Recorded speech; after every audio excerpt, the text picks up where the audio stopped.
Hey, everybody, welcome back to the Roots of Ambition podcast. Today is a special one, 100% special. We are joined with Erin, my beautiful sister in law, Angel's beautiful wife, mother of Justin and Jason. Also, my beautiful wife, Michelle Garcia, the mother of my beautiful children, Danny, Camila, Carly, and Bella. We have a special tribute to them, things we want to ask them. We want to kind of go in deep with the whole motherly role that they play in keeping us upright. Yeah, we really want to also highlight you guys as often are the light in the darkness for us. And late nights, you guys get to see the worst of us. And so we really appreciate you guys. And we just want to highlight the amazing women behind the scene. 100%. 100%. And we'll have some questions. It doesn't have to be one way. If you guys have questions or things you like to just bring up, some fun stuff, let's just have a nice conversation. Let's have fun with this. Let's have fun. All right? I'm super nervous. Okay, let's go. So, guys, I have to address the elephant in the room. Danny surprised Michelle. And no warning, bro. No she warning. was not aware what we were shooting today. And so, it's going to be a fun. That's usually what I do, though, right? Yeah. So why are you surprised, girlfriend? So my question first is for Erin. Honestly, the first real question I have for you is, I was going to ask you the other night, but I was like, you know what? We talked about it. I was like, I'm going to ask her, so how do you develop your patience with the amount of work that Angel does? Because I know that he gets very busy sometimes, right? And, I'm sure you guys can both answer this question, right? I know that if the roles were reversed, I think women naturally have a higher patience threshold than men do, right? That's why you guys are a lot different than who we are, right? So I'm just asking curiously as a man, as a husband, I'm sure we're going to ask Michelle the same thing, but how do you find that patience of the amount of stuff that he does, when he does it, his work? And I know sometimes he comes home where he's just stressed out because there's just a lot of things going on, right? How do you keep that patience to keep it from overlapping into other things of your guys' lives? I think one thing that's really helpful is he's my best friend. So it's like we've spent half of our lives together. Like I know what's important to him. Yeah. And then everything has a price of admission. So I know that like 100%. him, back in his earlier days coming up, being a tech and a supervisor when we had just had Justin, for me to be able to quit my job and stay home meant he had to carry that extra load. Gotcha. But then on the other side of that, I got to have the time that he missed out on. Right. Because I was the one there, being able to do all the things throughout the day. So I don't know. I think we just communicate well. He knows what's important to me. I know what's important to him. And I see the bigger picture. It's like we're both on the same track. Right. So it's not like we have different goals. So I think it's, we both kind of know what we need to put into it in order to get to the end. Right. And then, we always make sure we never just crash out and go to bed. We always make sure, even if we're super tired, we like to sit on the back patio a lot and look at the stars and just take 5 minutes just to kind of chill and reconnect at the end of the day. 100%. One more question. So when I met Angel, I knew I think after not the first time, but the second time when I really started asking him a lot of questions about what he does, who he is, right? Just very curious. Because I was new to San Jose, so I didn't really have any friends. And Angel was on the opposite spectrum of all the friends I've ever had, right? He was just different. And I think to me, that's what made me naturally very curious with Angel. So how do you feel? I'm sure it's great, but just if you can describe to everybody, listen. When I met Angel, I met him almost at the bottom of the totem pole of the position of where he's at now. And he's my best friend. And I'm very proud of him to have seen him go from just boom, boom, boom, boom, just keep climbing. But how does that make you feel as his partner at the time, then fiance, and now wife? very proud of him. Yeah. I mean, when I met him, he was 16 years old and, barely spoke English and was just like starting out at this little job that we both kind of had. We were both at the bottom. It's been kind of like a Cinderella story to watch him just keep grinding and push away and keep leveling up. But he's remained the same person the whole time. He's always, even when he was a teenager, he's always had that drive of like, I'm going to do this. I'm going to be there. I'm going to get there. And so I've just been proud of him. It's fun just to watch, your best friend do something. Yeah. You guys are our best friends. So whenever you guys have successes, we're like, dang, they're doing it. Like we get Vice excited versa. for you. For But sure. it's like I can see that with him, but then he's also my husband. So Right on. twofold. Well, thank you for not saying the Beauty and the Beast, and you said, Angel, like I won, baby. Shit. You have any questions? I got a million questions, so I'll let you go ahead, bro. No, go ahead. You're on a roll. You sure? Yeah. Oh, man, all right. So I'm sure as a man, I think a lot of men who are chasing something, right? Like especially a new partner, he wants to provide a good home for you, let you know that you're safe, right? Whatever you need. But I'm sure there was a few times he came home insecure about work or not too focused on it or something pissed him off, right? Do you remember like one of the times where he doubted himself? And if there ever was one that stuck out to you, how did you help him get out of that hole? That's a very good question. I don't know. I don't know if I ever really remember a time where you like really doubted yourself. You might have been like nervous about something, but Nervous is good. I mean, something where he came home kind of shooken up, like he wasn't sure what was going to happen with either his position or an assignment he had, or maybe he entered into something that was out of his realm, right? If he was ever just shooken up with something, right? Because there's been a few times where God damn. There's been two massive ones that I can remember. I think maybe one thing, I could be wrong, but I think Justin was just born and he was going to apply to be an RPM. That was one of them for sure. Okay. I was like, because I find out that it was going to be a panel interview. Oh, wow. Okay. And so it was 9 people, I think, interviewing me at the same time. Oh. Like 9 people were there, then me here on this side of the table. Not the way to interview somebody, but right, bro. like horrible way. How old were you? Well, it was 10 years ago. 30? 30-ish. Okay. And so that was one that was for sure. But the other one too, and I don't know if you remember that, but because you were always positive and pushing me forward. But when I apply at Markham and I got Markham, the first day I was like, I fucked up. Oh, really?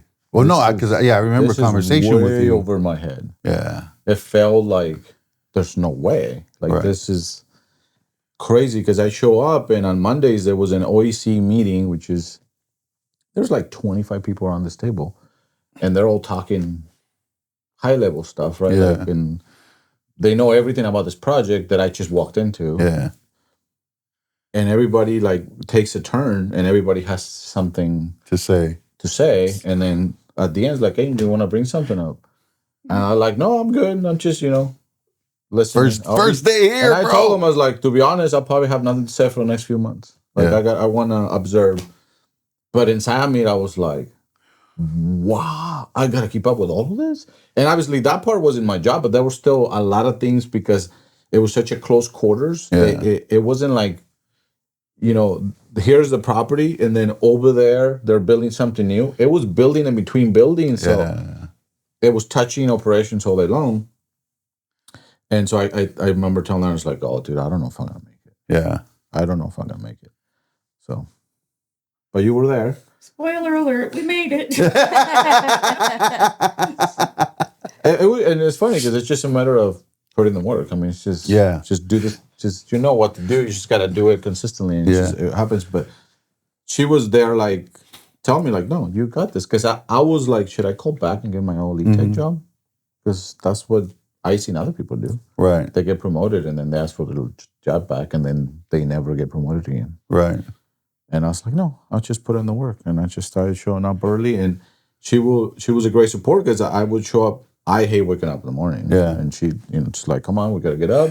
Gotta make some coffee. Want to have some food. Get your butt out of here. And we'll go. That's awesome. So I think for me and Angel, like doing this, I don't know for you guys, but for me, like I feel like there's a lot of older folks or similar age group or even younger folks that are actually paying attention to these podcasts, right? And like for me, I think when we first talked, in the back of my head, I didn't tell him, but I like this would be a really good opportunity to show, man, like, we all had a time in the beginning where we were unsure of ourselves and our relationship with each other. But, you fast forward 20 years. I mean, I don't know about Michelle. I'm not speaking for her, but for myself, I don't think we would have, like, I know we were going to do great, but I didn't think we were going to do as great as we are and as far as we come. So, like, what are, like, some good tidbits that you guys would give a young couple without kids who just got married and starting their life together? Like, what is, like, one thing you would tell them? Aaron? Just stay united. Stay on the same page. Have the same goal. Right on. I think that last one is super important. Same goal? I think if you're chasing different dreams, Right. you're just pulling back and forth. And, Yeah. It's like you really need to define what those goals are, and you need to push forward. But I think for me, the first thing I would tell a young couple is take all the risks in the world. When you're young. Every risk. Every risk. Every gamble, take it. Right. It's harder to risk when you're older and you have It kids don't and matter more what it kids. is, gamble everything when you're young. Nice. And if you lose it, gamble it again. Good stuff, bro. Good stuff. What would you tell a young man that is just married, right? You relocated from state to another state. Like, what would you tell him? Some kind of wisdom on what to prepare for. In which way? Just a new life, marriage life, work life. Oh, like how to prepare for the future. That. Like just a few words to just throw out there to give somebody like little tidbits for a new road. I think educate yourself is probably the first one, because on every path and every part of your life, at every different stage of your life, you're going to encounter different people, and some of these people are good, some of these people are not so good, and you're going to have a lot of opinions. And it's very easy for you to start forming your own ideas based on somebody else's opinions if you don't educate yourself. You're thinking for yourself. And you can easily start living somebody else's dream. Because if those ideas are not yours and your dreams are based on the ideas that you're having, whose dreams are you're living? And so if you want to truly go after what you want, you first have to educate yourself so that when you're getting people's opinions, you put them in through the filter of the information you already know, and you're making your own conclusion. And from there, you can then build the dream that you can go after. Right. That's what I will tell them. I got one for you. So, like, there's many young women who don't know how to deal with a man who's ambitious, right? Because I honestly think that a lot of men are not ambitious, right? I think that's a lack on a lot of men. And I think that's where you get that 1%, where there's just some guys who are just driven, they're motivated, they're hungry, they're competitive, right? By nature, they're just hunters, right? I've always known Angel since the second time the real conversation started in one of those units. We and him just got into like it was weird, man. There was just a connection there, right? And it was like, he was taken off the week after to go get married in Costa Rica. And I almost felt like, bro, how come you're not inviting me? I know, I'm serious. It was like, I honestly, like, I can't explain it, man. It was just a weird, like, I get this dude, but he's the complete fucking opposite of me. But I get him. What would you tell a woman who has a young angel, like with your experience, what you've seen him do and what his capabilities are, and you recognize this woman has something similar? What are some advices you would give to her to handle that ambitious? Not to handle it, but to put water on it, to watch it grow, to massage it. Probably just to be supportive, be a good partner, like communicate. I think if I was insecure, I probably would have had a hard time because there were times where he traveled a lot. Mm. There were times where he'd be out having dinners with people or, texting on his phone. And if I was, somebody else, like, what are you doing? Who are you with? And just, you can't have a person that's going to want you at home all the time and be, Right. right on top of you if you can't go out and make your own success. And we all have those friends. Yeah. I mean, yeah. I've been on call at 3 a.m. on a dish. And the wife is Toxica's calling? yelling at him, like, where What are do you? Yeah. I'm working overtime. Well, I want you home now. Like, so now he's working late and coming home to being in trouble. That's horrible, bro. Yeah. Like, and I don't know how many times it will be 2 a.m. and it will be, generally it will be some sort of plumbing leak, like a massive plumbing leak, and we will all be there covered in mud. I will call her and we're starving. And she will like make quesadillas, bring us quesadillas, go get us pizza, like whatever. And I bet you they were like, hey, es un pinche gringa, bro. Yeah. What the fuck? And the other guys' girlfriends, and it's even worse. Not even their wives, their girlfriends were mad because they were out late. Wow. Working late. So I think that speaks to that, but also I think patience. Yeah, dude. I mean, and that's kind of the picture, like, for any young couple that's gonna be watching this eventually, is just, for us to kind of give them some kind of tidbits. It may not be everything they want, right? But being able to give them something to look forward to, right? We're not freaking multi-gazillionaires, but I think in comparison to where we started versus the measuring stick that we had, I think we've exceeded all expectations. Would you agree? I would agree. Right? And but I think that happens because for me, it's having the right partner, right? And that's what I try to tell, like, a lot of these young dudes, man. Like, bro, she might be a Coke bottle, she might look beautiful, bro. But if here and here is poison, you're not gonna get far, bro. No. It's gonna hold you down. Because looks and love are not enough. 100% to hold you together. Not for years, not through the goods and the bads. Yeah. It has to be more than that. Yeah. And I truly, truly believe that if you are with a person, whether you're married or not, but that's your partner you're choosing, that's the biggest decision of your life. Yeah, bro. Yeah. Because if you choose one that is a horrible mother to your kids, that is spending all the hard-earned money that you're trying to make instead of helping add to it, like they're hiding things behind your back, all of those horrible things, then you will never get to your goals. Yeah. Like and so it doesn't matter how hard you work. If you chose the wrong partner, it could be detrimental, bro. Dream-ending. Right? Detrimental. But I'd like to hear the last question from Michelle. That last question is actually a great one. So, what would you tell a young woman how to deal with the Danny, right? Somebody that his dreams are so big that they're out of this world and they're hard to understand.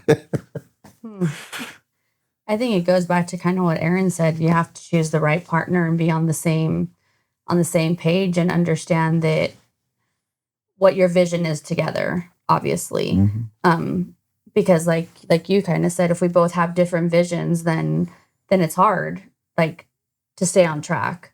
I think we're learning every day too. Like, we're not afraid to change. I think for a long time we were afraid to change. Like, society has told us this is the way it is and this is what you do and this, you get married and you have kids and, you work a 9 to 5. And I think I was stuck on that for a very long time.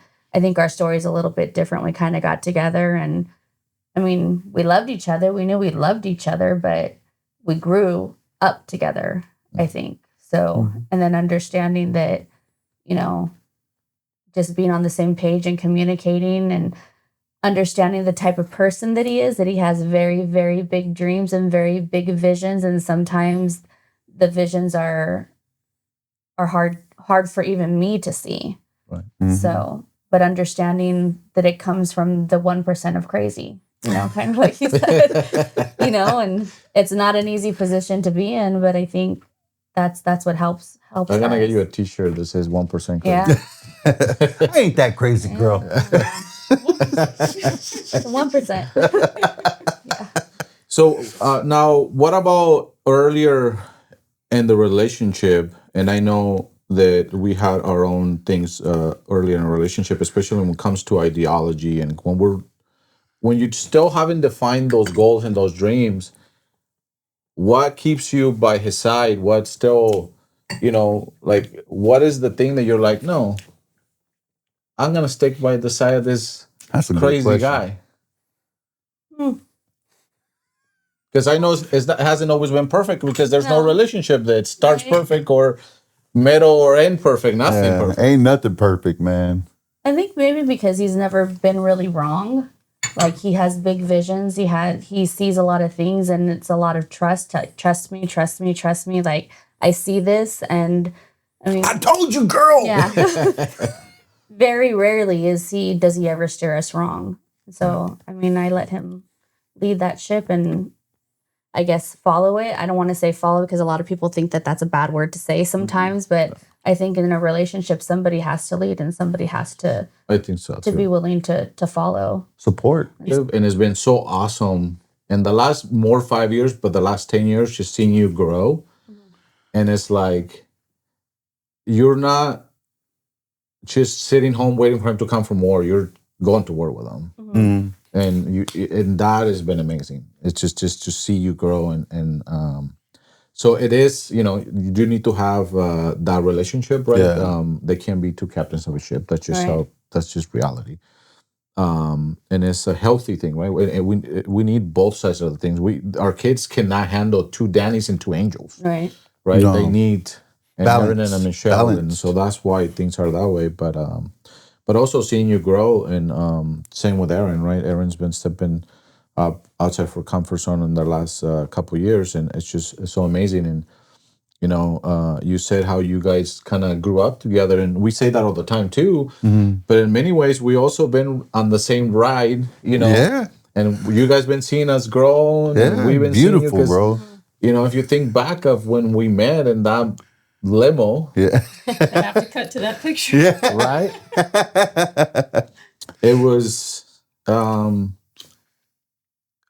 we had a lot of theories Yeah. of what we were gonna be in our 40s, right? Right. And I think in many aspects we exceeded expectations. But as we've been growing, we also have been moving the goal, dude. right? Yeah. Yeah. And so Well, I think that goes back to you surround yourself with people that have visions just like you. I think if you guys were a different couple and we still surrounded ourselves with you, but you guys had no vision, it would be easy for us to be stuck in that same place that we were 15 years ago. But we try to, I think we all have that same goal, surround ourselves with people that are smarter than us or people that want to grow so that we grow together. right. You push each other. Yeah. Right. No, and I think that's one of the things that always attracted us of hanging out with you guys, is that you guys just had like similar goals, and you had I liked your whole family dynamic. Like, yeah, you're putting good examples of your kids. You're having structure. Like, it's not Right. because it's hard sometimes to be friends with other people that like have way different expectations, because I'm careful hard, of bro. who I want my kids to be around, and, to model. and so but yeah, seeing that I always thought like, okay, because I know especially at the beginning we had no kids and you guys had kids, so we had to like go out of our way sometimes, to be honest, to hang out with you guys, because you guys couldn't hang out. And then at that time, there was not much babysitting money, or like, it was different times. But we always were super happy. We're like, oh no, we'd rather hang out with Garcias because it was just so cool and natural. people. Yeah, it was just good people. It's like, and that's really what we want more. Is like, I don't want millions of friends. I don't want hundreds of friends. No. I just want good quality people around me. So, man, as you were talking right now, just like thinking, like, damn, you guys, like, I always reiterate to my kids all the time, not around her. I mean, I tell them around her, but not when I'm alone with my kids. I always remind them how strong this woman is, right? A lot of the people who don't know, Michelle and I, we've had our big fights, right? We've had our, I've had my situations and my problems, but she was so patient, and she's been patient, and she still is patient. And I remind the kids, man, like, as strong as I am, without the rock that she is, this whole thing would crumble, right? So my question for you guys is, where do you think that stems from, right? Because your background and Michelle's background with the family environment are two different worlds. However, you guys have the very similar aspects: is family's first, right? Family's everything, right? Family's a bond, right? Family's gold, right? Family's a diamond, right? For you, when you brought Justin home for your first time, what went on inside your brain, inside your heart? Like, there had to be some like major impact, just the way like you looked at the world differently. Like, everything changes, right? Like, for me, each kid for me did like something different in my brain and in my heart, right? It just made me more like dedicated. It made me more like, I have to be here. I got to do better. I got to do more, right? When you brought your first kid home from the house, what were the first few things that you really started to see different internally and externally? First of all, I freaked out. Right. I don't know. I think I was just in a daze the first couple of days. I was so tired. I couldn't think. I got postpartum depression. I had that for like a year. Wow. I didn't tell anybody about it. I felt so like crazy protective over him because it's like walking with your heart on the outside of your body. And that's it's deep. like, it's very different because I'm sure you've seen this, like a tire commercial or something where it shows the first baby and then, the mom's being all crazy, like wanting to bubble wrap it and like nobody touched the baby, kind of like how it was with Justin. Yeah. And then the second one, she like hands it to like this greasy mechanic so she could dig through. Yeah. So it's like, it's very different. Like, things definitely were different when I brought Jason home from the hospital because I was like, we got this.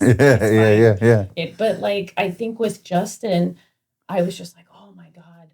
I was thinking of all the like the fucked up shit that I wanted to shield him from. All the things that you think to yourself, like, oh, when I have a kid, I'm not going to let my kid, see this or hear this or do this. And then all of a sudden that kid is here and you're like, oh my God, this is going to be so hard. Like, and I guess I'm still kind of like that. I'm kind of a helicopter parent in a good way, I think. But I think also it's helped me relate to my parents a little bit more because I think as all the different stages that I've gone through with them, especially now that I have a teenager, when you're in that like age and you're doing the thing and you're like, God, my parents suck. I can't do this. Or, if you think like, why did my parents make that decision? Like they handled that differently. Now that I'm a parent, I go, oh, okay, that's why. You understand so more. I'm totally understanding it now. Yeah. Respect, dude. It's hard. But I always say parenting is hard. And if you say it's easy, you're not doing it right. What about you? Tell me the question again. Sorry. How did I feel bringing the? How did you? How did you feel? Like really feel bringing Carly Bear home? Like what were the few changes in your mind and in your heart?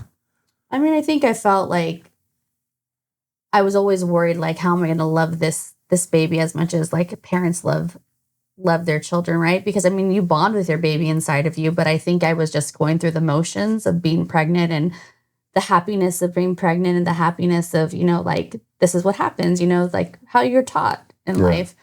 And then when I first had her, I realized like it just happens. And Carly actually asked me this question a couple of weeks ago.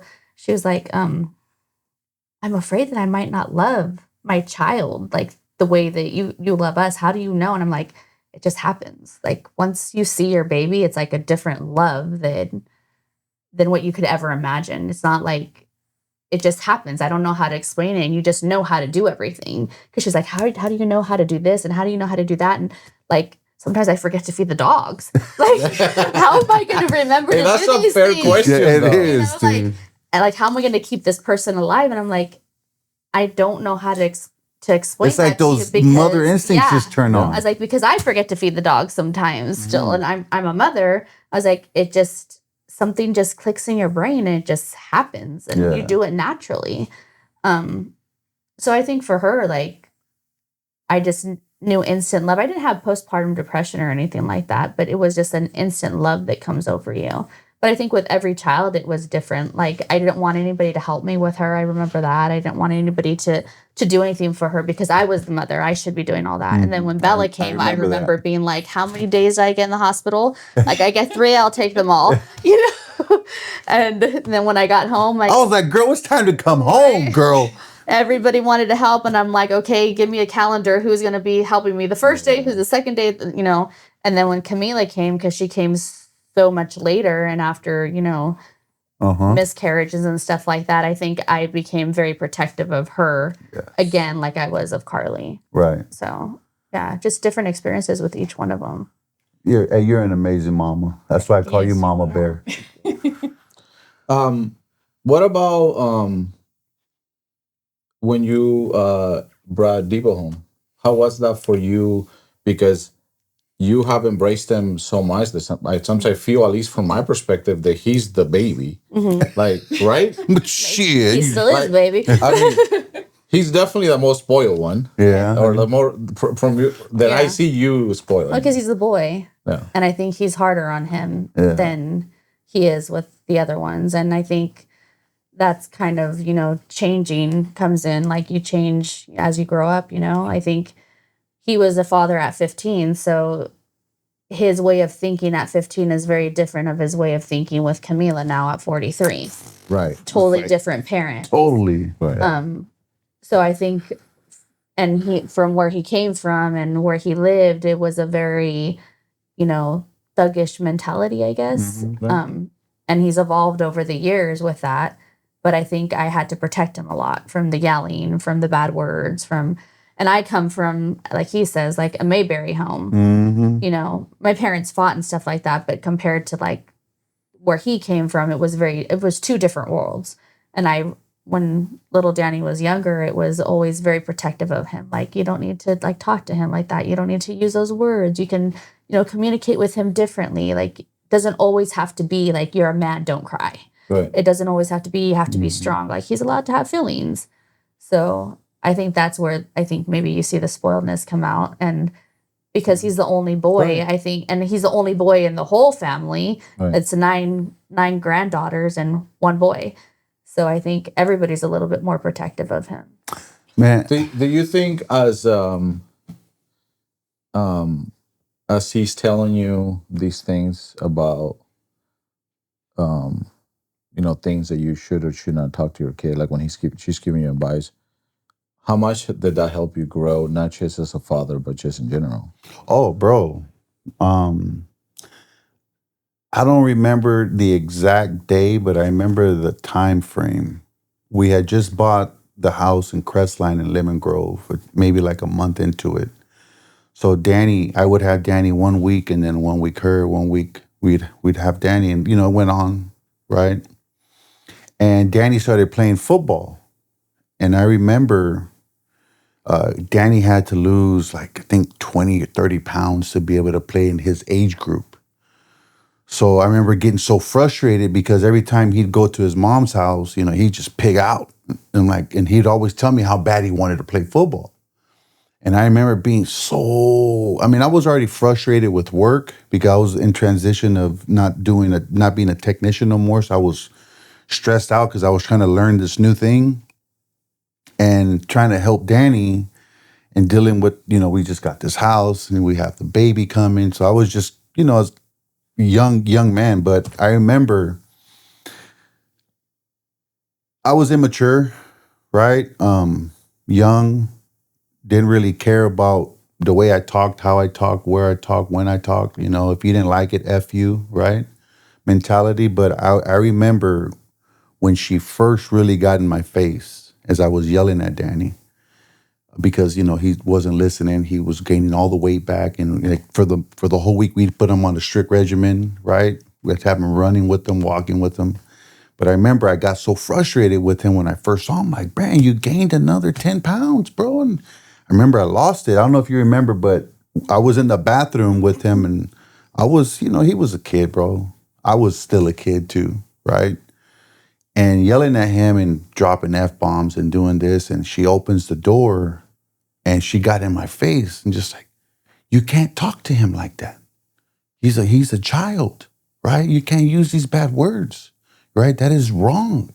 And she just started telling me like, and I remember being so mad, but I remember like, that was probably like the second time I looked at her so differently, like with so much respect, right? So internally I was fucking pissed. But on the other hand, I was so like, I was in wow of her, like, because she was the first person. She's probably the first person that ever stood in my face and told me you're wrong. Yeah, because who had enough balls. Had enough balls to be like, no, you're wrong. That's not right. I can't let you talk to him like that. Yell at me like that. Don't yell at him like that, right? And I remember, like, that's when I really started to realize, man, she's fucking right. What am I doing? Why am I talking like that, right? And I'm not gonna say that I stopped after that, but that's when I really started to be aware. Right. Like, I got to do better than that. You know what I mean? So those are just like, we've had many of those moments. And I think after every moment like that, it made me love her and have more respect for her. Because where I come from, most people will never tell you what you're doing wrong. They'll tell you to keep doing it. Mm-hmm. They won't educate you. Like, oh, keep doing it. Yeah, you're good. You're good. You're good. But she was the first person I ever met to say, no, dude, what are you doing? You're not supposed to treat people like that, right? It's not fair to treat anyone like that, right? Talk to me with respect. I'm talking to you with respect. Talk to me with respect. Lower your voice. Even to this day, sometimes when I lose my lid, she'll remind me of that. And I'm like, oh, fuck, you're right. You are right. Let me take my dumb ass over here. Let me breathe a little bit and I'll come back better, right? Well, I think for a long time where he grew up, he was like the king of the neighborhood, right? So nobody ever argued with him. Nobody ever said you're wrong. No, he was in charge, right. So I think for us, when we got together, that was a huge part of our issues, because I'm like, just because you were the king over there doesn't mean like you're the king here. I mean, we still joke about it to this day, like, okay, Danny the homecoming king, like, because like sometimes he, not a lot anymore, but before he would have that mentality, like, no, you're not going to tell me I'm wrong. Yeah. You're not going to tell me that I'm doing something the wrong way. But I think that's how we really balance each other out, because I came from a family that's very family oriented, and he came from a family that just broken. And so I think with us, that's where we balance each other, because I taught him about family and how you should care about family. And he brings in the other part of, the work part and how you should be driven and have a vision and all this stuff. So I think that combines together. Yeah, I think very good. I think Michelle and I, like, I think I don't know, bro. I mean, I can't, like, there's some people, I forgot who asked me a while ago, like, how do you know? Like, I don't know, like, I don't know, even like, I don't remember when it happened or how it happened, but I remember like, it just came together, bro. Right? I can't explain it, man. Like, like I told her at the time, forget the sex, right? I never sat down with another female and I was never intrigued by the way she thought, the morals, her family, respect, values, right?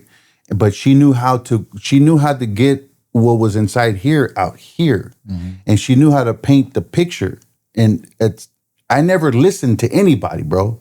Like I tell people, yeah, man, get the fuck out of here, bro. But for some reason, like those conversations got deeper and deeper and deeper.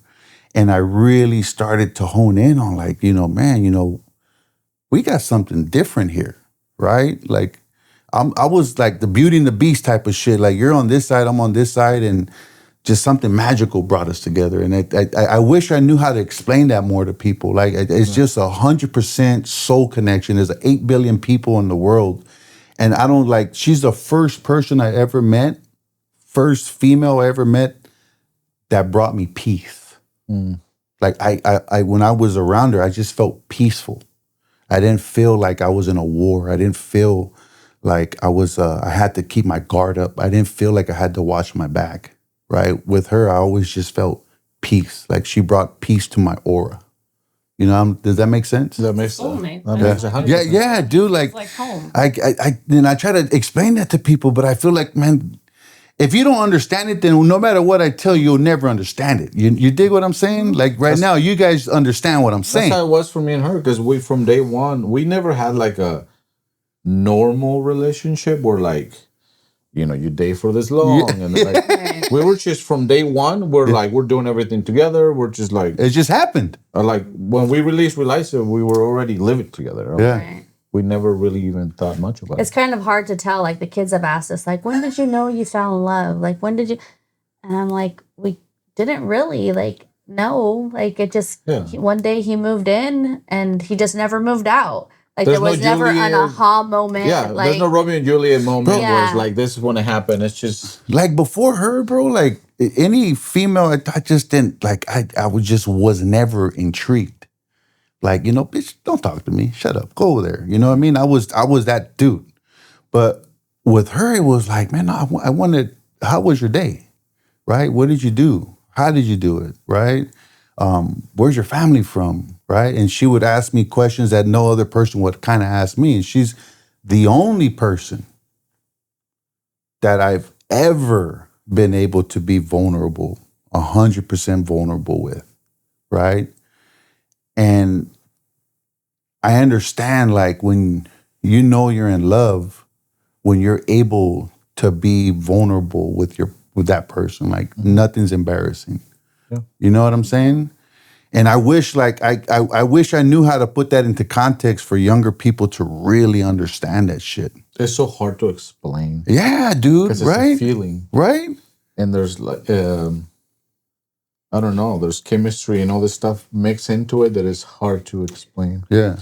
But for you, Michelle, especially at the beginning when fresh out of this neighborhood that he was in and this kind of environment, or he was still part of that environment when Yeah. you guys were starting dating. So at that time, right, he's not have anything to show you yet. It can't be his big ass head that you were in love with.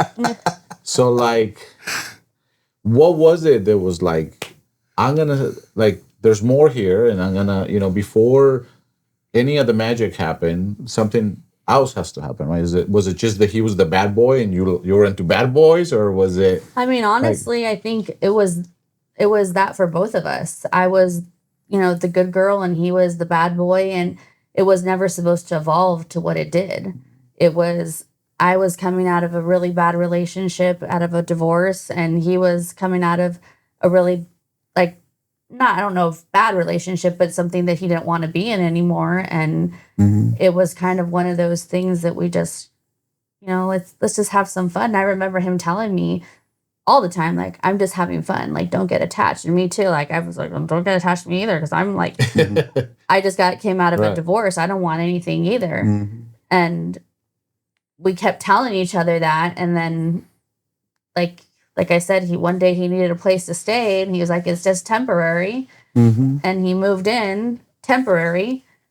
And then The old move. Everybody's used that move. Yeah. Yeah. then he broke up with me at McDonald's for a day. What? I knew you were going to bring that up, bro. I mean, I can't be on a podcast and not tell the I knew you were going to We bring gotta that hear up. the story. Okay. I don't even remember, bro, but she does. So then he moved in for a little bit, and then I think he thought, like, oh shit, this is getting like serious. And he asked me to meet him at McDonald's one day, and he broke up with me and said, I just came out of a relationship. I don't want to be with anybody. And I'm like, you brought me to fucking McDonald's to break up with me? He was Like, not What? loving it. Hey, what were you thinking? I have no idea, Right. bro. I don't remember, bro. I see him blush a little bit. Dude, that's a good cop out. I mean, I would stick to that story if I was you. But one of these days But I we'll hear think the real part. But I think this is where I think I intrigued him a little bit, because most girls were like, well, no, I want to be with you. Like, what can I do to stay with you? And I was like, okay, well then Bye. that's what it is. Like, and I remember him telling me like a couple of days later, like, you're not going to beg for me back. You're not going to like he gets embarrassed. I don't remember this. because that's technically begging. So you were begging. Like, you're not even bothered by this. And I'm like, look, I'm bothered by it, but I'm a big girl. Like, I'm going to cry for a couple of days, but I'm going to get up and pick myself up, and life goes on. And I think for him, it was like, well, wait, like nobody ever says those things to me. And he stayed with his mom for, I think, like maybe a week, and I'm being generous probably. And then he moved back in, and never, like, we've been together since. But I think that was kind of what intrigued him a little bit too. Like, she's not afraid to be by herself either, where most girls were dependent on a man. Like, if you're with somebody who can pay the bills, you've made it. Right. So, or that wants to take care of you, you made it. And I was always brought up with, make sure that you can do it by yourself. Like, you're not dependent on anybody. Right. So That's awesome. Crazy, huh? Yeah. That's crazy, bro. I'm gonna think of you every time I pass McDonald's. He wasn't loving it. That's so funny. Every time you bring that story up to You the get girls, embarrassed. I'm like, fuck, dude. I remember, but I don't remember. Back then, bro, it was fast for me too, man, because I was doing a lot of drugs, in and out of doing just dumb shit. A lot of drinking, severely a lot of drinking. So like I told you, a lot of times, and I feel bad because a lot of times I don't remember a lot of things, right? A lot of things just seem like they're just kind of, I don't know, like just like mirages. Yeah, bro, it's just weird, right? And I told her I wish I had a better memory of it, but I know one thing's for sure, that we were meant to be together. I was just gonna ask you that question. You know what I mean? I don't think he really realized that until like the last 6 years. I mean, we're very open about it. Like I said, I think that he moved in one day and he never left, and life happened, and we knew we loved each other. We knew we respected each other. We knew that there was something there, but I don't think that he really understood what love truly was until he had all his issues, which were in the last 6 years. And he tells me sometimes, like, I don't remember that. Right. Like, I don't remember that happening with Bella. I don't remember that happening with Carly.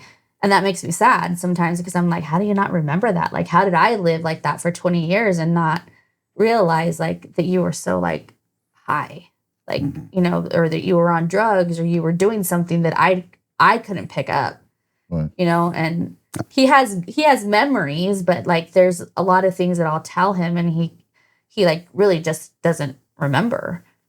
And like he's told me before, like when he first got really sick and everything, when everything happened, like, I don't want to hurt you, but I look at you and I don't know who you are right now because I'm sober. Like, it was hard. I don't know like if I love you. So like those first like 2-3 years, it was constant like looking at me like not sure if he loved me or not. I'm like, but you do. Like, we have 20 years. Like, How hard was that to hear? That was hard. It was hard, but I think at that moment I had already made a decision, like, I'm not going to leave him. Because if I was going to leave him, it would have been for the line for 20 years, right? Right. And I had made a decision, and somebody told me this a long time ago, like, if you stay, like, you throw that shit in the trash. And when you throw something in the trash, you don't go and take it out.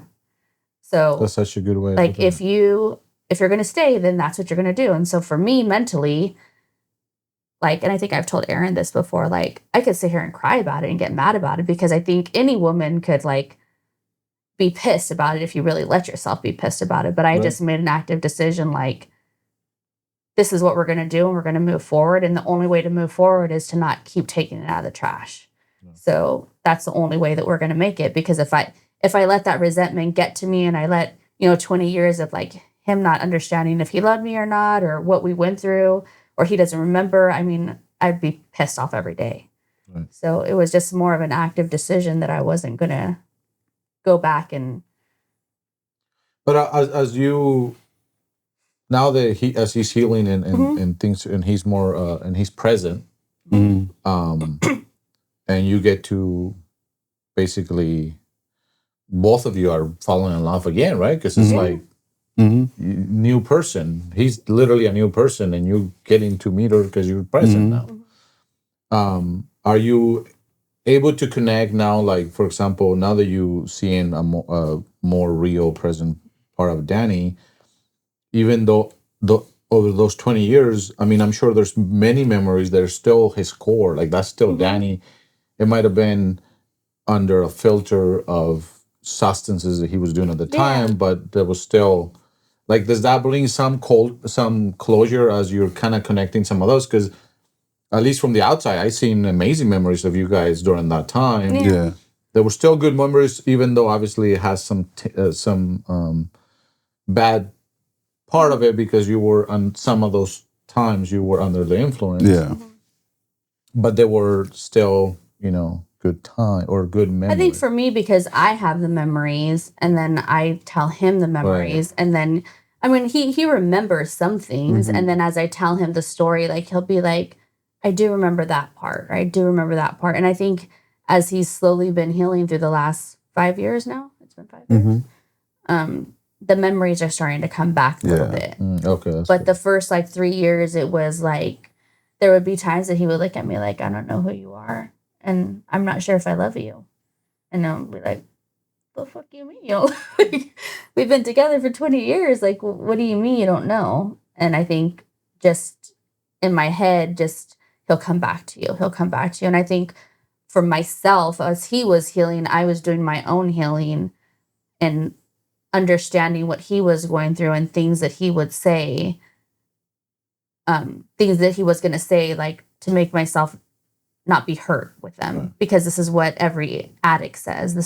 These are the phases that you're going to go through. And then eventually there's, a pot of gold at the end of the rainbow. And that's kind of how I've always told myself, like, there'll be a pot of gold at the end of the rainbow. And I don't mean money wise. I mean like a happy ending. Right.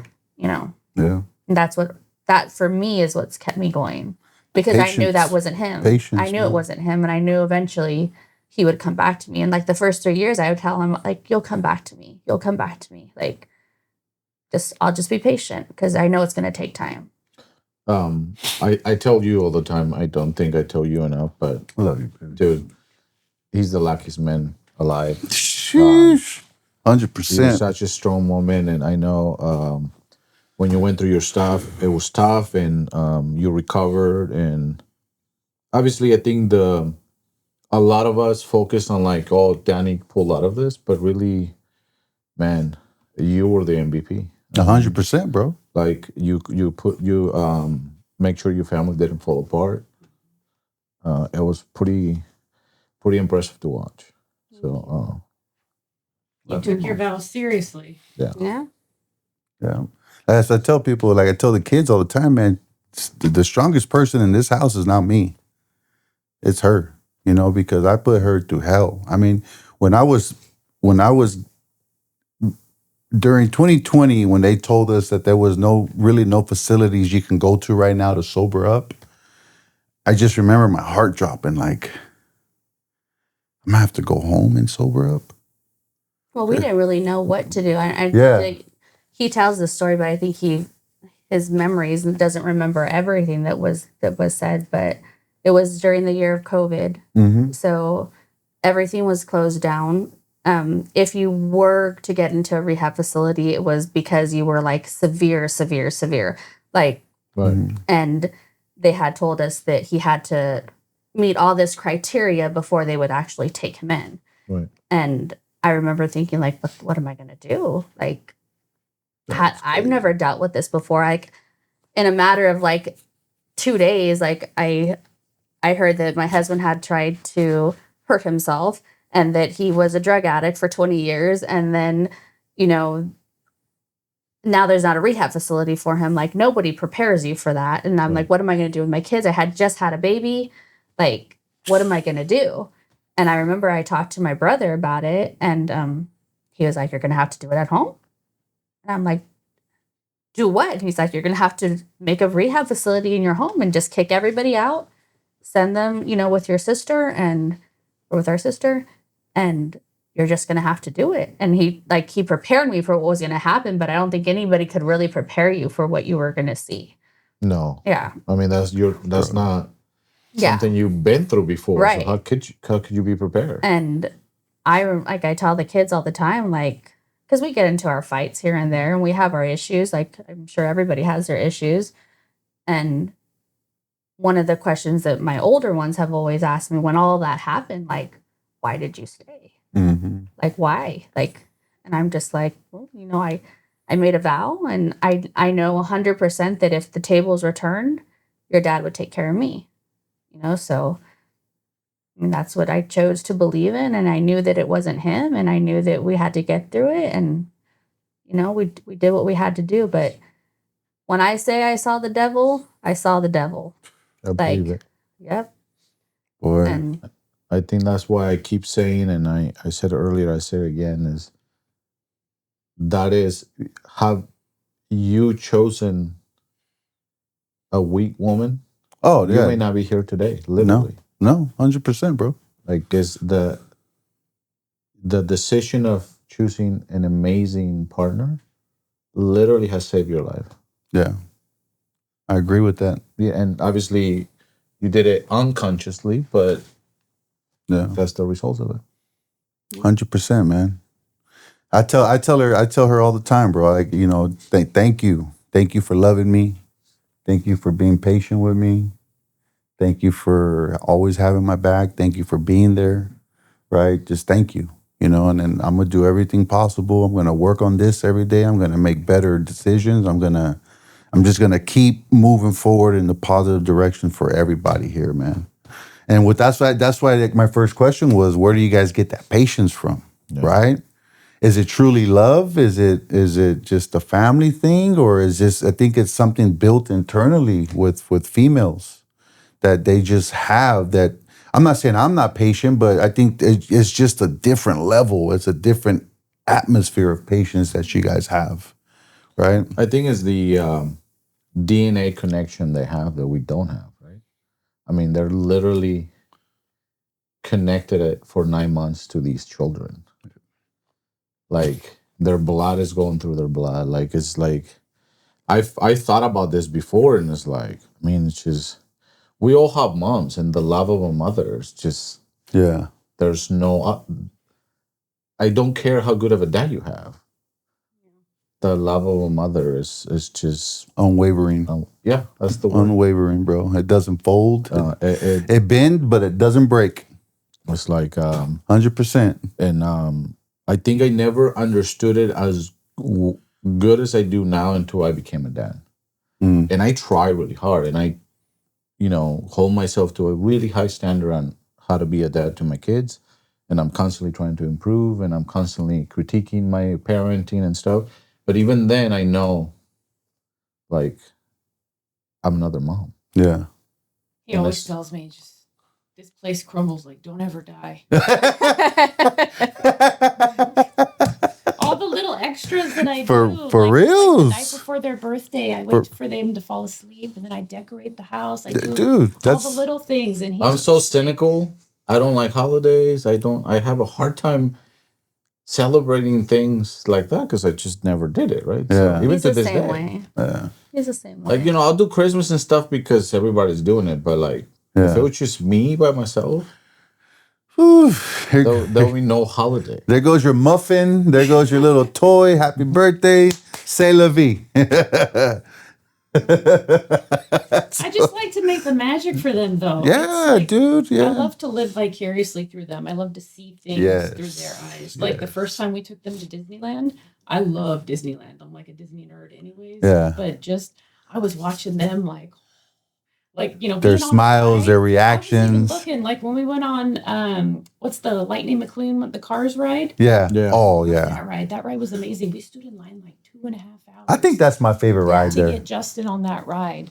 And I Yeah. was just watching his little face the whole time. His eyes I was just. so excited for him. Yeah. Or Jason's face in the zip lines and Yeah. Cancun. That Yeah, was. when we were in Cancun, I was able to tandem with him and holding the little camera and just like seeing him experience that was like so fun. Yeah. Yeah.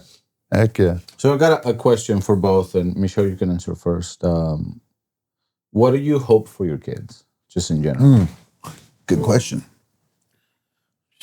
I mean, to be successful, to believe in themselves. I think my answer might be a little bit different than his. Just to have a good family life. I want them to understand that family is just as important as being successful, you know. And in order to be successful, I think you have to have a good partner. And I hope that we've given them a good example. You know, I think we're very flawed in some places, but I hope that we've given them a good example of how to fight for your partner and how to hold each other up when the other person can't be held up. But yeah. Yeah, that's beautiful. And I think you guys have given them a great example. Thank you. What about you? Your man? turn. What do you wish for your kids? All of it. And the other two. I want them just to be happy. I want them to be able to be themselves, not have to hide behind anything, to always be honest, to choose a good partner. We always tell them that, like, if you decide to get married, just like a pretty face will fade, you know. Choose somebody that you can see yourself. Like, can you wipe this person's ass in 80 years? What's the number one rule we tell them for? Don't bring home a dumbass. It's like it can be. She cannot be an idiot, Mm-hmm. and she has to have a sense of humor. Yeah. If she doesn't have those two things, don't even bring her. I don't even want to meet her. But I think also, as far as setting like a good example, like Angel and I, at least once a day, will laugh ourselves until we almost pee. Yeah. Like a good belly laugh, Yeah. where like your face hurts. With each other. But the kids see us, you know, we still wrestle around and make inside jokes, and we dance in the kitchen all the time. Like, he's my best friend. Mhm. So, you know, start on friendship and go from there. But Lead have by good example. goals, have a good work ethic. Yeah. You know, we always tell them nothing comes easy, nothing comes cheap. You know, man, like that's one of the things I struggle with though. Like, I think there's something beautiful about going through struggle or coming through struggle, and that's something like, and I'm very glad and very proud that I've been able to put my kids in a situation where they've never had it. But sometimes I almost think like, man, maybe it's too much. Mhm. Maybe it's too much. Like, there should be some areas where they gotta just learn how to maneuver through, right? Do you ever catch yourself like worrying about that sometimes? I like, think about it a lot. I think about it all the time, and I think because there's beauty in struggle, bro. Right? right. And but my latest take on it is that they do not need to struggle the same way we did 100%. Yeah. to learn those lessons. So Right. and so we were under a lot of pressure, right? Yeah. But so is Bella. I mean, Bella has a busier schedule than me sometimes, I think. True. Right? So like True. that is teaching her something that you Yeah, learn, responsibility, discipline. that you learn in not the best of ways. And Right. so I think I've been trying to change my mind about, because until recently I keep thinking that, like, you know, they got to struggle a little. Like, and I still say sometimes, like, when I was 13, like, I used to do this, and this. And it's like, well, but should I have been doing that? Or should I have been struggling in something else? Because those things that, made us the men we're now are also the same things we're fighting to try to be better men. And so, like, if you learn it without the demon attached to it, would they by the time they're 40, be able to be better people than we are, without having to work on yourself. And everybody's gonna have, like, I mean, I don't care who you are, right? That's just life. Life happens to you. But I think we have to change that mentality, and instead is make it hard on them so they have hardships in a positive way, like sports. Like, you want to start a business? Well, I'm going to support you, but I'm not going to do it for you. And I'm going to let you struggle with it. Or you want to do this? Let's figure out how you struggle through that. Right. You know, we done it, like Justin's bought himself at least one bike, I think 2 bikes with his own money that were like, you want it? Make it happen. Yeah. Right? So we're able to, it's basically like you are curating those struggles and tribulations because it should be under a safety control. Because when you are a pilot or a astronaut, they don't put you in a freaking rocket and says, well, if you make it back alive, you'll train tomorrow. Yeah. They put you in a simulator Yeah. and you go through simulations, and guess what? At the beginning, you crash every single time. Right. And then eventually they let you fly the ship. Right. But we're trying to hold our kids accountable to, like, go on into the world without the training wheels, even though that's not the proper way to do it, because we did it that way and we could do it, so why can't you? Yeah. Which is so stupid True. for us to say that. Yeah. But the reality is that no, we need to have them in a simulator, in a safe environment, give them some, like, okay, this time you do this, because if we focus, is the same thought process, but in the positive versus the other way, we're just focusing on the negative. We're focusing on the hard things we did that were negative in our life that they don't have. But we're working hard so they don't have them. So it's kind of like this weird, right? Like, it's like we are working hard so they don't have the hardships that we are complaining that they don't have, so they become better people. You always see those videos on TikTok, people saying, like, man, these kids have no idea. Yeah. We talk about that all the time because sometimes Justin will come in, like the other day, he's like, oh, you know what would be a really nice birthday present? And I go, what? He goes, oh, the new AirPods. And I was asking, how much are they? $200. I'm like, you know what kind of shit I asked for when I was his age? Like a $20 pair of Payless shoes. Yeah, like, I would never dude. dream of asking my parents. But that's their normal. That's like when your kids are like, you know, we DoorDash some sushi. Like, our kids do the same thing. Like, Yeah. I wasn't eating sushi when I was 10 years old or going to steak dinners. But it's hard because it's like we want to teach them, like, not everybody used to do that. But it's also like, you know, it's kind of fun to be able to do the things. But also look at what kind of kids they are, right? So, like, any of our kids, I put them in front of a crowd, and they, I mean, your girls are like, dude, they walk into a room like they own the place, like the confidence they have, how the work ethic they have, and you know, they're still kids, and they're gonna have, but so that comes with that. And we were knuckleheads around that time. Yeah, we survived and we learned all these experiences, and now we look back and we were doing, but we were hella knuckleheads. We're doing, you know, I mean, having a kid at your age was not the greatest of ideas, right? So, like, it's those are things that. But if you look at, like, you guys are 4 out of 4 for having some pretty fantastic kids. Thank you. It's not like you just have, you know, the one good one and then the rest are, like, every single one of your kids are just amazing little humans. And that's based likewise on you guys. That's based on your parenting and how you raised them. But I think, you know, because you can easily judge other people's kids by their accomplishments, right? Like, oh, they're getting all good grades and they graduated and have this degree, blah, blah, blah. Yeah. But honestly, what I admire about your kids is what she said, they're good humans. They're good, kind people. Thank you, bro. And that speaks a million things, because I don't care if I see your kids somewhere in the middle of nowhere and they don't know I'm there, they're still going to act the same way I always, like, your kids are genuine, and we need more of that. We need more people like that, because